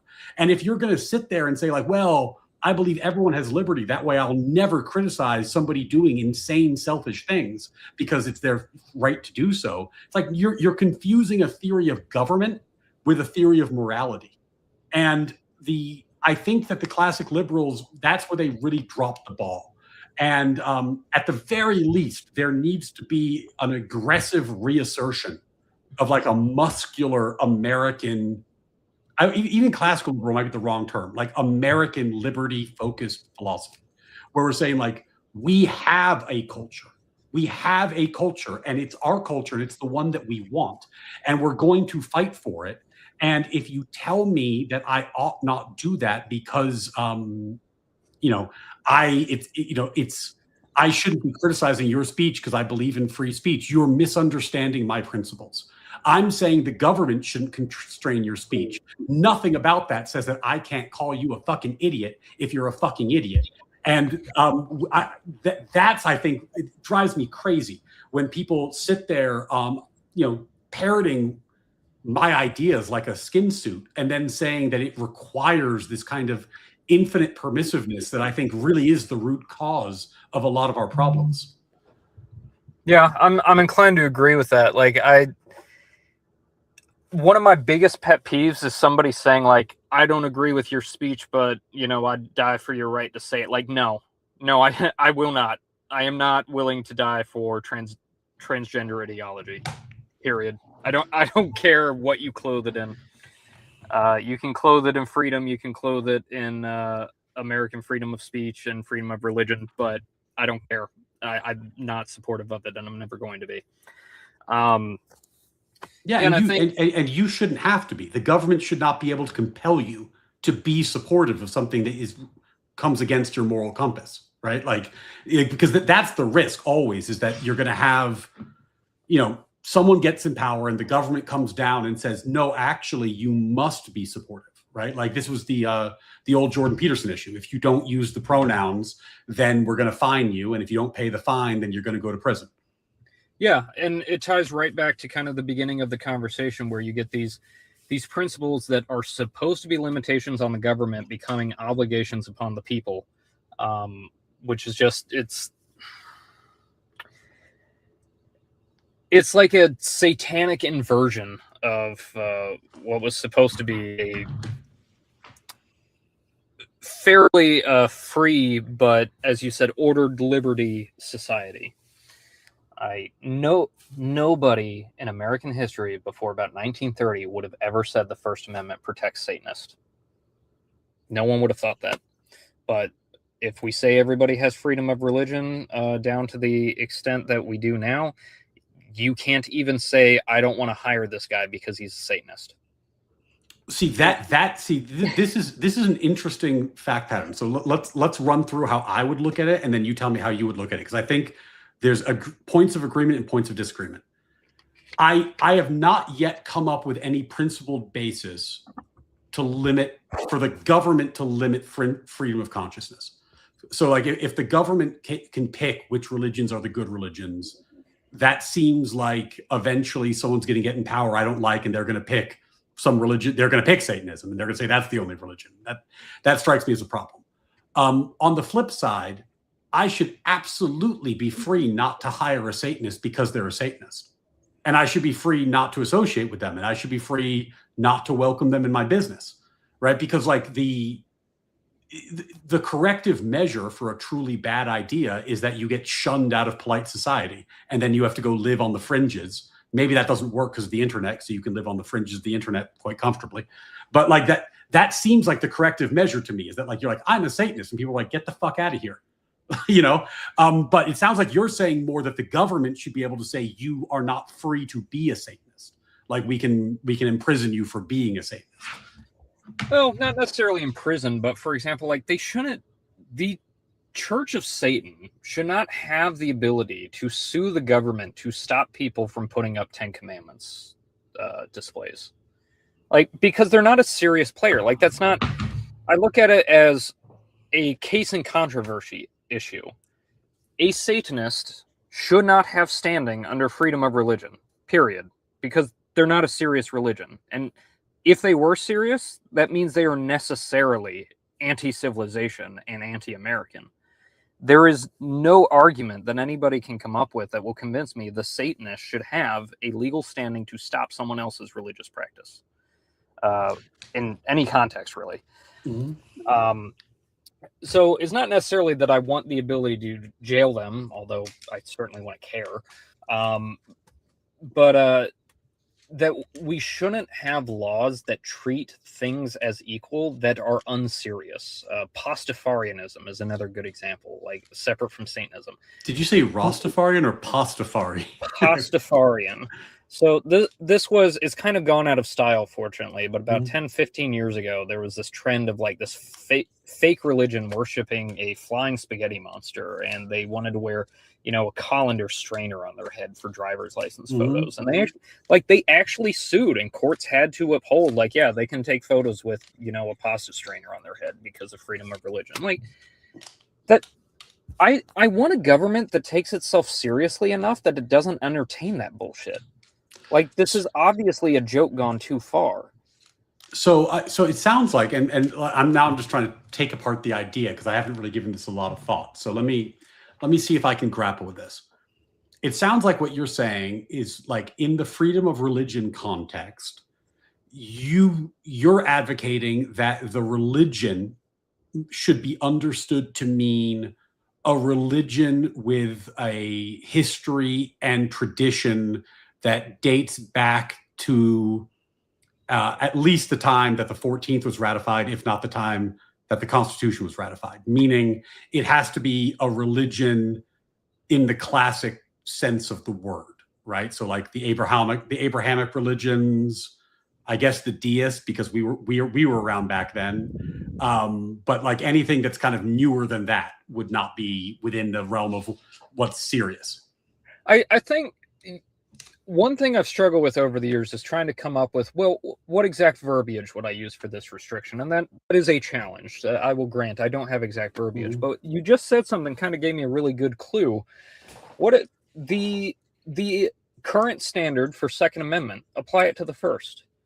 The Bruin decision. Yeah, the history and tradition. Yeah, do we have a history and tradition of this being considered something worthy of constitutional protection in this country? And even to that extent, I'd say Mormonism kind of ends up on a borderline there. I personally would grant them the extension because they are distinctly American, so they kind of get a pass, even though I disagree with them on a lot of things. But like, that's the thing I would be looking for, that no one in this country would have taken these things seriously. And I don't want a government that is such a fucking clown show that it takes Pastafarianism seriously.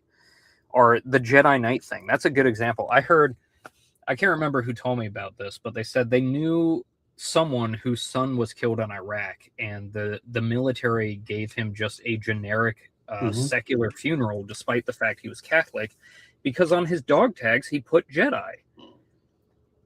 It was like, that's an example of, like, you shouldn't be able to put Jedi on your dog tags. It's obviously not serious. Like, that's a serious function. We need to be able to identify someone's religion to give them the proper funeral rites. And if we're seriously letting people put jokes on it, like, as the matter of someone who actually has serious religious values, not just myself, but presumably that family, if they were Catholic, we committed a sacrilege because we let this person take a joke too far. Yeah, so you're actually not advocating for banning Pastafarianism per se. You're saying Pastafarianism should not warrant the protections that, like, Catholicism does.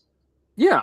Like you can be a Pastafarian, but it's not like the government isn't going to treat it with the same level of reverence that it would a religious belief that has a history and tradition.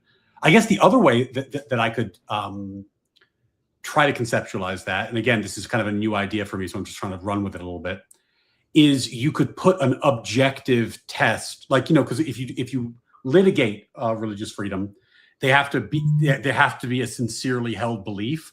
You could do that the same way we do, like, self-defense cases, right? Like, it has to be both that you subjectively hold the belief and that objectively that the belief is reasonable.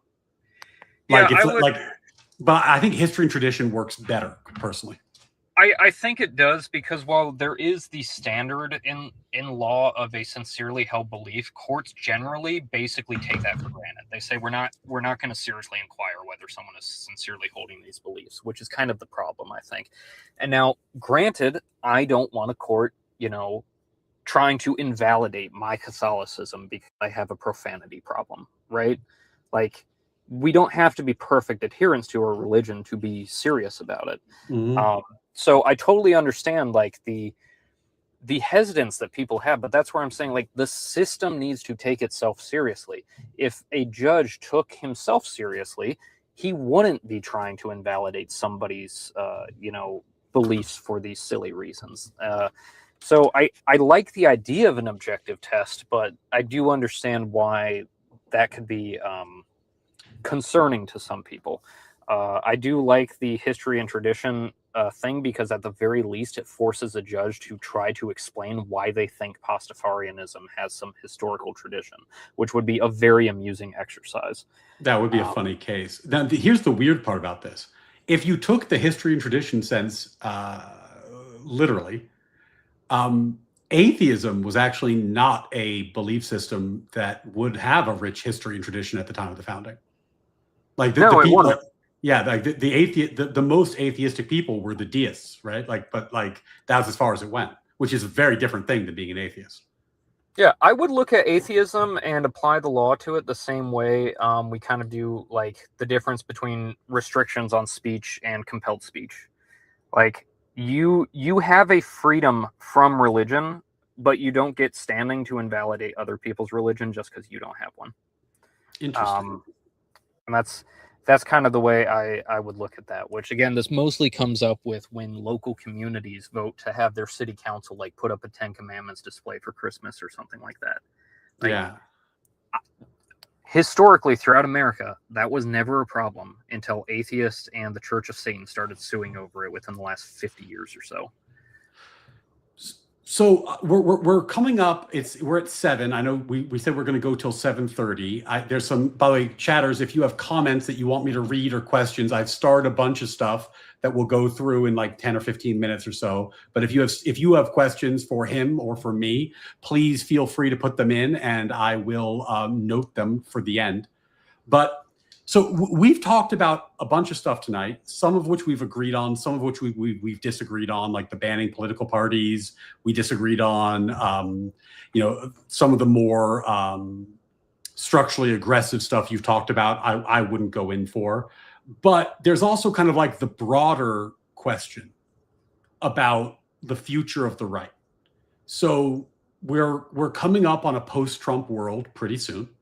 Like 28's gonna come. The midterms are gonna be what they are. What do you think the future of the right looks like? What is the coalition that is going to be able to achieve some of these goals in the future, and who is on and who's off that team as far as you're concerned? Good question. I think the midterms could end up becoming a pretty important issue on the future of the right because, unfortunately, this coalition, when you have a coalition made up of people who are mostly united in opposition to something, any setback in that opposition poses a serious risk to the alliance. So there are people out there who I think will overreact to midterms. And I'll say, if the SAVE Act passed, I think we would be golden for the midterms. At this point, I don't think it's going to, unfortunately. And so we are still in, relatively normal political orthodoxy regarding midterms, which is that the incumbent party loses pretty much always. Very few times. So people shouldn't be putting that much stock into midterm results, but unfortunately, a lot of them will. Because we have a rather politically involved populace of young, naive people at this point who just they don't know the game yet. They're still learning. And I think you have a risk of that. But on the other hand, unless the Democrats actually seriously change something, every time they come forward with one of their crazy presidential candidates, I think that coalition is going to kind of reunite. The question is whether any of Trump's successors can successfully energize people the way that he does. That is a fair challenge. That is an open question. But the future of the right wing is not going to be led by MAGA, as most people understand it, because outside of Trump, MAGA has been very unsuccessful. Yeah. I think what you're going to see is the post-liberal right, which is Vance and Rubio. I mean, they're his top two, obvious potential successors. And I think you've got a kind of ideological, I call him our Lepidus, Stephen Miller. He's not going to be in the forefront, but he's definitely part of that succession, ideology there. And the post-liberal right close to Trump is dominated by Catholics who believe in natural law and, a lot of, definitely not everything I say, but quite a bit of the things that the intellectual right talks about online, Vance and Rubio are in touch with and very much believe. So I think that is going to be the leading successor to Trump as far as the right. And it's an open question of, can they capture enough of Trump's coalition to keep carrying that momentum forward? Now, I see Vance and Rubio as markedly different in this regard. So, and maybe I'll float this by you and get your reaction to it. Earlier, I was talking about a metaphor of a boulder and a bulldozer. If people were voting for Vance, I would argue that they're voting for the bulldozer.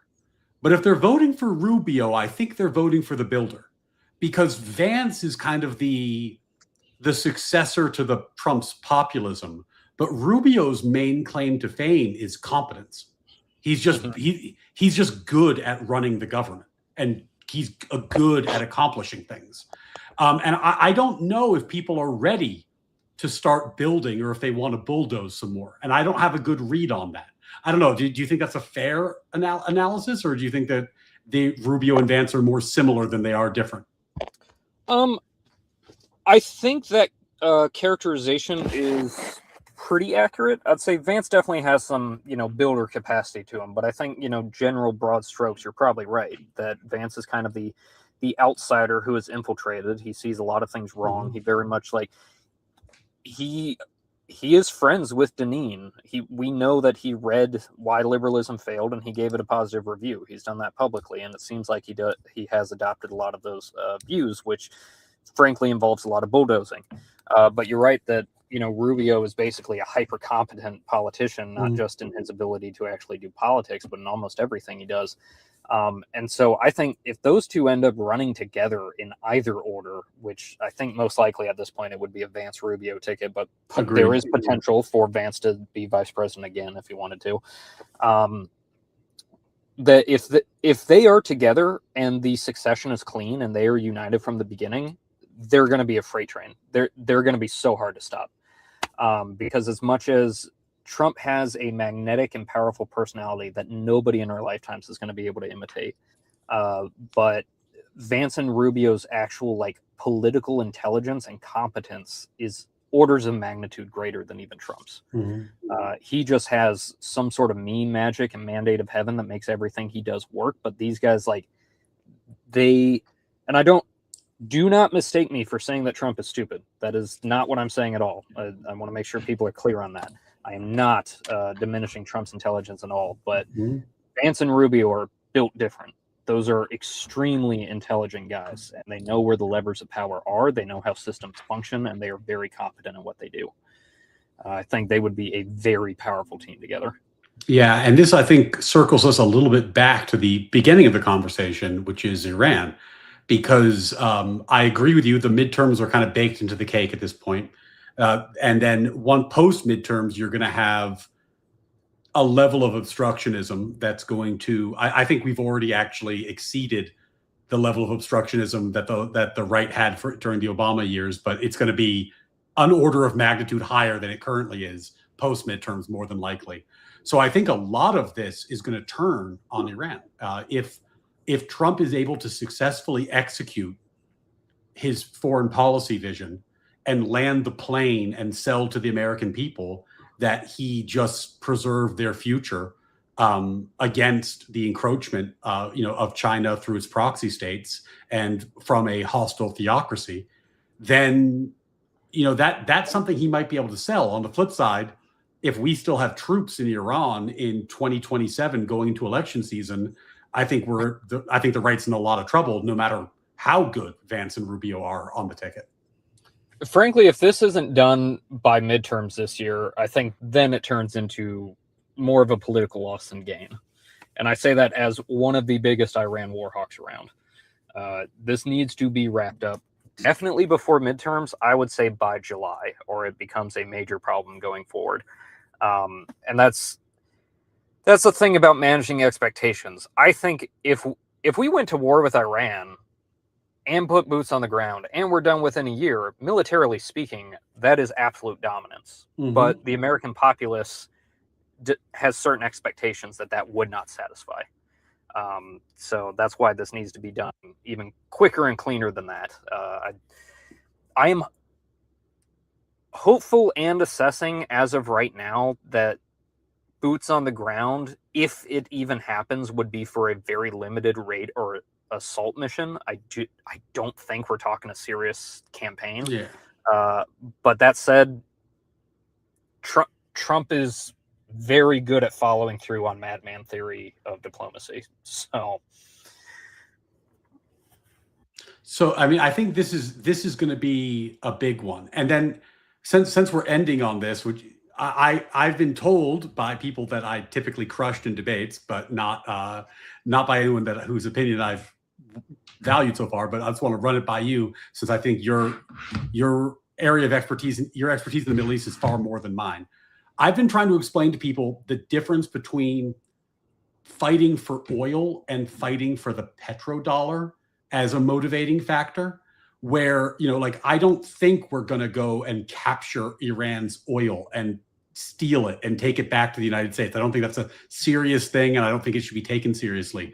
But I do take seriously the threat that China, through BRICS, was attempting to organize the Petro UN, and the damage that might have on the US economy.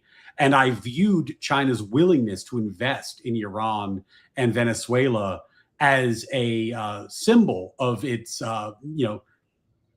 efforts in this area, where it was attempting to change the economic world order in a way that would benefit us and benefit them and hurt us. So is this a conspiracy theory? Am I making this up, or is this a valid geopolitical issue that we need to be concerned about? I think you're right. I would compare the difference between fighting for oil and fighting for the petrodollar a little bit to, let's wind the clock back to 2007, 2009, when we're talking about bailouts of Wall Street.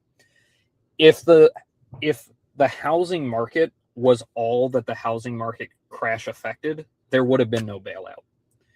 It's the exponentially larger backdrop that it affects that forces. That's why bailouts were a bipartisan issue. Like, you're talking, people lose access to all of their money, even in an FDIC system, because of how much mortgage-backed securities were tied to everything economically back then. That's the petrodollar compared to oil. The petrodollar is the foundation of our economy, and our economy is the foundation of our way of life, both internationally and domestically. That is the reason we went to a war with Iraq. I'm like 90% certain at that point is that Saddam was the threat to the petrodollar. That's, the basis of our activities in the Middle East is because that is the foundation of our currency and our economy. Oh, and by the way, if you viewed the war of Iraq as a mandate for nation building, it was very unsuccessful. If you view the war in Iraq as an effort to preserve the petrodollar, it was quite successful. Yes. It's with Iraq and Afghanistan, I always have to break things down to be more specific with people, because first off, most people I've found conflate the two, which drives me nuts. It's like, even George Bush did not say, or at least I don't think he said, and it was not a basis that Congress considered, Iraq to be affiliated with 9/11 as the basis for that war. There was some questionable allegations about him having ties to Al-Qaeda that were untrue, but like, a tie to 9/11 is not why we invaded Iraq. That was not the basis for that. That was Afghanistan. And then Iraq, we have the invasion phase, the initial occupation phase, and then the Iraqi civil war phase. The first invasion phase was splendid. It went perfectly. The initial occupation phase went decently, but had some serious flaws that caused the civil war phase. And that's, I think, if people are looking too much at Iraq with Iran, they're leading themselves astray. These are very different things, very different ways of fighting this war and changing the regime. Yeah, they're entirely different countries. And though the one place where I wish that they would conflate them more is that one of the reasons that our occupation in Iraq was so disastrous was that Iran kept sending over soldiers to kill our soldiers and place IEDs, and we wouldn't take action against them. So, like, a huge percentage of our casualties were sadly friendly fire and IEDs that were Iranian in origin primarily. So this is, it's not like this is a new conflict, but sadly they conflate the two in all the useless ways and not when it's useful. Yeah, it just comes with people not having a very detailed knowledge of the region, which, like, I don't mean like make people feel dumb or anything. It's a complex region. It's a whole different part of the world. You can't look at the Middle East the way we look at Europe or even at East Asia. It is its own creature, and it's not nearly as monolithic as people think either. Even within the Sunni Islam countries, the Sunni Arab countries, like, you will not find monolithic beliefs and views on things the way Americans kind of assume they exist. Yeah, I totally agree. Like, I think that we need to rely on people who have a more detailed understanding of the region, which is why I found your post on X so helpful, because, it's fallen to me as kind of a member of the debater influencer class, if you want to call it, to pick this fight and say, like, actually American hegemony is worth fighting for, and here's why. And I found your threads particularly useful. The Diego Garcia point with the missiles, I think, single-handedly won me a debate recently. So this is, it's good to be informed, and we all scratch each other's backs. Do you mind running through some of the comments I've highlighted from chat? Some of them, we can muse on. Some of them might be quick. Some of them might be a little bit longer. Do you have a few minutes? Yeah. All I right. still got a few. Okay, so Jefferson C. Post was very generous today with $2. Useful idiocy is interestingly bipartisan. I think that's true and a sad part of human nature. Affirmed. Yeah. You'll find useful idiots on all sides. And the more concerning for me is that as a self-described classic liberal, I find many liberals to be the most useful idiots because they have all these beliefs about liberalism that I think are insane. So yeah, I'm with you there, Jefferson. With another $2, thank you. Even the USSR made empty promises of rights. Oh yeah. In the USSR, their constitution, they had all kinds of rights. You were guaranteed all sorts of things. Now you'd get them in the gulag, but you were guaranteed them. Didn't mean anything, but you were guaranteed them for sure. Oh, I'm gonna let you take this one. M Series 7291. Housing should be an explicit constitutional right. Well, JT, you've been talking about modifying the Constitution. What do you think about this modification? Housing is a human right in the Constitution. What do you think? Absolutely not. Numerous problems with this. So compelled labor, first off, compelled expenses, risk taking, talking about you're obliging people to set aside real estate and lumber and electrical wiring, the minerals and resources that make up that stuff, the expertise of architects and engineers, land surveys. Like I don't think people who think this understand how much has to go into every single house. There's a reason they cost a lot of money. Now, I grant you, they cost way more money than they should at this point, but they should still be costing quite a bit of money. Yeah, that is an insane proposition. It's totally insane. And also the reason I put it up there is because it struck me as very funny because at certain points in the conversation, you were talking about restricting freedom of religion. And so some people in chat reacted very strongly, but then they would view this as not a restriction. But of course, this is a much bigger restriction because a government powerful enough to control the housing market of the entire nation with this level of granularity would be tyrannical to a level that, like, a restriction on freedom of religion could only dream of achieving. So, people think that if you add the word right to it, it means liberty. It does not. If you give the government the power to assert a positive right, you give them more power, not less. But anyway, we move on. Ooh, this was going back to your point about proving crimes. in the world of AI, how do you prove that a video is real? Good thought, Jefferson. I am very fortunate that this did not come up in my time prosecuting it. Now, I'm not a prosecutor anymore. I don't know if I will be in the future. Maybe I'll do another stint of it, but it's going to be hard, especially at the state level. You're going to have to be able to bring in experts to testify about this stuff. And states, like, people think of the government as having infinite resources because that's how the federal government does things, but states do not. And especially like some states are actually on shoestring budgets. They do not collect as much in taxes as people think they do. And prosecution is a big expense. Experts are a big expense. If we start, thankfully, we had yet for anyone to try to raise a AI defense in my time, but it is coming. And yeah, it's going to be challenging.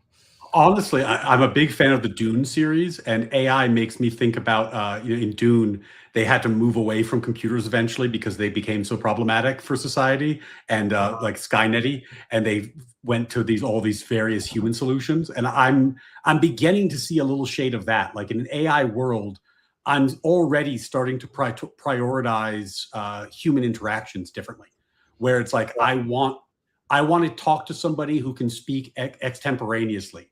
I don't want to talk to somebody who's talking to a chatbot and then talking to me, right? Because I know what they're doing and I could talk to the chatbot myself. And I think that we're going to have to figure that out. Like we're going to have juries that are going to say, like, look, make a credibility determination. The video evidence might be fake. Make a credibility determination. Do you trust this person or not? Because I don't know that this is solvable. This is going to be crazy. It's gonna bring us back to, like, AI is actually forcing a lot of regression in the way we communicate and consider information. And I think that's going to be one of the ways that it manifests. Is juries right now, they don't lean very hard on witness testimony for a lot of reasons, and I think AI is going to force them to start having to again at some point. Yeah, I think we're going to see a lot more acquittals than guilty verdicts first before that corrects. Yeah, well, and that's something that people don't take into it. It took me a lifetime to learn this lesson.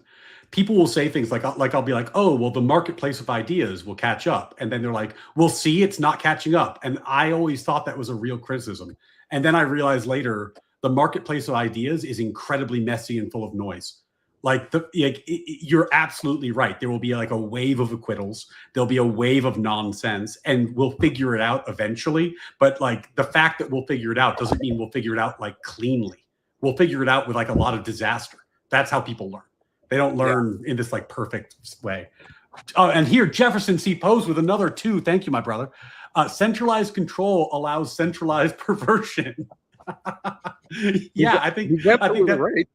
Yeah, that's actually an eloquent response to the housing as a human right point from earlier. So Jefferson's on fire today.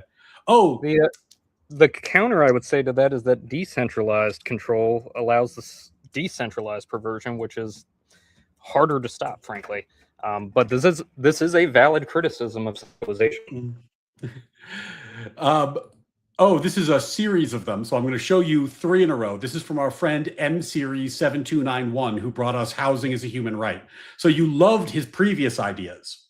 Let's see how you love this series of ideas.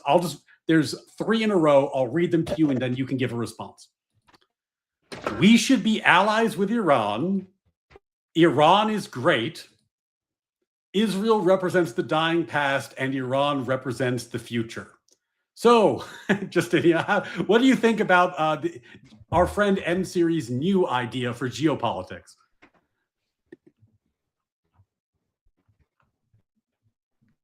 I think you're muted.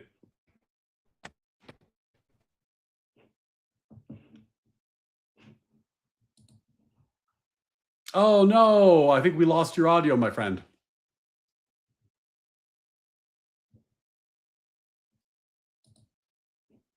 Can you guys hear him? Uh-oh. JT's gone. Iran got to JT. He might be laughing so hard it killed his mic. Oh, okay. Let me, we have multiple JTs now. What? How did this happen? Yeah. I guess, let me see. There we go. Perfect. Yeah, sorry, my internet totally disconnected there for a second. Oh, no problem. So to remind you where we were, chat thinks that you were laughing so hard you killed your mic. M series M series has suggested that Iran should be our ally because Iran is great and they are the future and Israel is the dying past. And as an expert, your response would be? One second. Try to think of how to phrase this. Oh, sorry. I should check. Is my mic still working good, by the way? Working fine. Okay. So there was a very brief period in history where an alliance with Iran actually could have been possible. But that ship sailed a long, long time ago. There is no rapprochement to happen anytime in the near future. So no matter how much you hate Israel and think it sucks, that pivot ain't happening. Yeah. When was that possible? So theoretically, around the time of the revolution, if they had not started it off by kidnapping Americans, we might have had a chance to actually be pretty friendly because ironically, America of the 70s and Iran of the time actually had a lot in common. We actually had very similar ways of looking at a lot of things, especially like religious stuff in general. Like, obviously, our religions are very different, but at the time, we considered them very important aspects of our culture and civilization. We were both, even Democrats of the time, were pretty conservative back then. And so we actually did have some common ground, but they're starting things off by calling us the great Satan, kidnapping our people, and deciding to make themselves permanent enemies of people we were already allies with was probably not a good start. Yeah, it's not really reconcilable at this point, and that's being generous. Jefferson with another two. Texas dropped its reliance on ABA accreditation. Yeah, I actually think this is important. I think that one way to fight back against bodies that people no longer trust is to clear the room for alternative bodies. You can't, I can't simultaneously complain about ideological capture and then say you must not fight against it, right? So I think this is good. I think it's good to open the way for new institutions to pop up and see if not all, some of them will suck, but see if some of them have legs. Yeah, I like the move because, as I said to someone, I think this morning or yesterday, generally I'm in favor of barriers to entry, but it's not like the barriers we have right now are doing their job. Yeah, well, they're actually doing the opposite, where they often encourage a level of indoctrination into ideas that I would disagree with. So, I think that something needs to be done for sure. Brazuvso with a big 10 for 15 seconds. So I'm still here. Sure, no problem. I'll read the comment. I would ask why the government, this is, I think, for you, JT, ask why the government has to be the one to make the changes and not expect the change to happen at the individual and community level. For instance, teaching kids about natural law, natural rights. Well, I mean, Brazuvso, I agree with you. And that was the argument I was making, is that I think JT and I agree on our diagnosis of a problem and disagree on what the correct solution is. And this is the sort of solution that I advocate for, that we have to have a robust ideology that we're willing to defend and promote and not let it be parasited by other ideologies along the way. I am more reluctant to use government intervention to solve the problem, though, because that seems like a blunt instrument that could be turned against me at a moment's notice. I'd rather fight the fight where it lives on the cultural level. And I actually think it's almost too important an issue to trust the government with. Like, I think we should be fighting it as individuals in our communities. I don't know, JT, if you're back. If you are, I'll give you a second to respond. And if not, then I'll move on to the next comment. Yeah, I am back. So I don't want to mistake myself or mistakenly represent myself as advocating only for government solution to this kind of thing, because it's, as Denim puts it in Regime Change, he's not looking for an overthrow of the government. He's looking for something far more radical, which is a massive cultural regime change. So I'll again endorse and highly recommend that book. I think it spells things out more eloquently and brilliantly than I can, frankly. But yeah, they go hand in hand.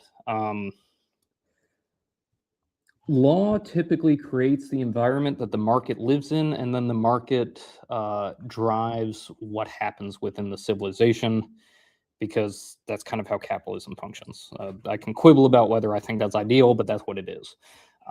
So we do need people to want to adopt these things, but saying that the people need to be the driving force and it needs to come from the ground up is it's kind of equivalent to everyone just. Everyone will never just. If everyone just whatever, yeah, the world would be perfect, but that's never going to happen. And so while we can say like the people need to do this and that, and some people will listen and they will do good things with it, it's not going to carry everything. I'll say as a good analogy to that, look at RFK. So the Maha Moms thing, they have adopted healthy living, but no matter how much they adopt it, they can't move the market themselves. They're not big enough. So they need, help from above, which is what RFK is providing through his cabinet post. So it's a complementary effort, I would say, is what I am suggesting people do. Yeah, and in the next chat we have, and I think we should have another one, I'd like to pick your brain about what limiting principles would apply to your vision, but I think that's too big a topic for 5 minutes, so I'm not going to go there now. Ryan, that's the hard part. Yeah, because I think if we did 2 hours on what limiting principles would apply, we probably couldn't cover it. So, but we'll have to save that for the next one. So let's put a pin in that. Lightning round here. In reference to M series in Iran, $2. The dumb idea crashed him. I think that's fair. I think that the idea was so bad it nuked your internet. That's a fair criticism. Totally. Dr. Darko. No generosity, but in fact, an idea that I think had to be mentioned: no trans indoctrination, only Catholic indoctrination. This is what I'm talking about, by the way.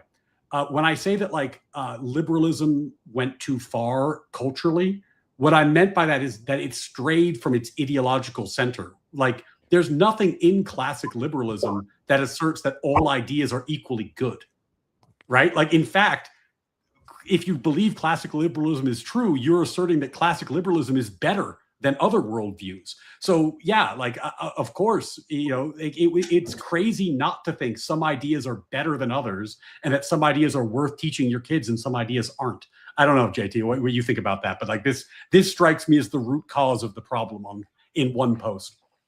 Yeah, I mean, obviously, I believe in Catholicism, and I think that's what people should believe in because I think it's true. But that doesn't mean I'm willing to outlaw everybody who disagrees or force everybody to adopt it. I'm not out here advocating to ban Protestantism or anything. I'm not even advocating, making atheism illegal or something. Mm-hmm. Now, in my ideal world, atheists probably would not be allowed to hold political office because you can't trust them. Oaths mean nothing to them necessarily. But I'm not suggesting we, put people in jail over beliefs or anything. It is very much within the historical tradition of America to have Protestantism and Catholicism and deism, as you pointed out. I do want I need to separate my ideals from my pragmatic beliefs. Pragmatically, I have no intention of touching anything to do with religion from any position I ever hold because it's just not realistic. Now, ideally, if I had a magic wand to wave, I'd probably make everyone believe the same thing because it makes a more uniform and attached society. But that's not real life. Yeah, and well, this is why I want to have a follow-up conversation with you about limiting principles, because I think in this conversation we did a great job sketching out our areas of agreement and disagreement. But I think a conversation about limiting principles would force us to actually grapple with the pros and cons of each of our positions, which is when I think there might be some synthesis, which would be interesting. But again, that I would need to really think about that and prepare for that conversation. Potentially criminal, my good buddy Sean, read Hans Hermann Hoppe, Physical Removal. Always appreciate a book recommendation. Thank you. And I'm going to close this conversation with one final comment that I thought was pretty funny. Iraq has nothing to do with the petrodollar, lol. I beg to differ on the timeline, but I'll leave that to you, JT. Yeah, I mean, that's just not historically accurate. That's Saddam changing the price that he was selling Iraqi oil right before the 2003 Gulf War was kind of a big deal. Yeah, I mean, I think I don't remember the exact years, but I think if you looked at it, like right around 2000, 2001, he started threatening to go onto the Petro Euro. And, then we invaded in 2003. So, I mean, I mean, maybe you call that a coincidence, but, I would not. JT, this has been a really fascinating conversation. One thing I really appreciated is that we have a lot of overlap, a lot of points of agreement. We have some actually fairly deep wells of disagreement, but I think it was a productive and interesting conversation, and we were able to navigate some disagreement with grace. So I really appreciate you and appreciate your time. Can you tell the people where to find you and maybe shout out anything you have going on? And then I'll have to take a quick break before my next scheduled programming. Sure. Yeah, and I appreciate you having me, squeezing me into your schedule there. Yeah, so I'm at JTAlexander with an underscore at the end on X. And then, let's see, for a special project going on, I'm continuously writing about Iran probably twice a week at this point, unless something major happens, really, because just the operational pace is kind of settled. But separate from that, I'd say on legal stuff, I have a series of essays I'm working on that's going to start being published on X articles soon. I call Misunderstood Maxims, basically exploring legal concepts that we all know and think we know and love that probably don't mean what we actually believe them to mean. Beyond reasonable doubt, presumption of innocence, due process, those are the kind of things I'm exploring there. So that's my big thing, I guess I'd shout out. Yeah, he's an excellent follow on X. Please follow him, and also read the articles. I find that no one reads the articles on X. It's very frustrating. They said they're fixing the algorithm, so I'd like to use your articles as a test case and see if they've actually fixed the algorithm support, and that people are now going to be directed to your articles in a meaningful way. Because I'm. And then again, just to give my endorsement, if you're interested in the conflict in Iran and you want to know what's happening and have some talking points and information that are going to be trustworthy and useful, this is a great follow because he's been incredibly helpful to me in prepping for debates on this subject. Well, with that, guys, I'm going to leave it off here. I need to take a quick break, and then I'm going to drop stream, and at 8 o'clock, it's going to come back up on the Law and Order show with my co-host Rob Knorr. So I'll see you at Law and Order. But thank you all for a wonderful stream. Thank you, JT, for coming by and having a great conversation. And thank you all for your support. JT, we should run this back sometime, but I'm going to have to drop. All right. Sounds good. Thank you again. Real pleasure. Talk to you soon.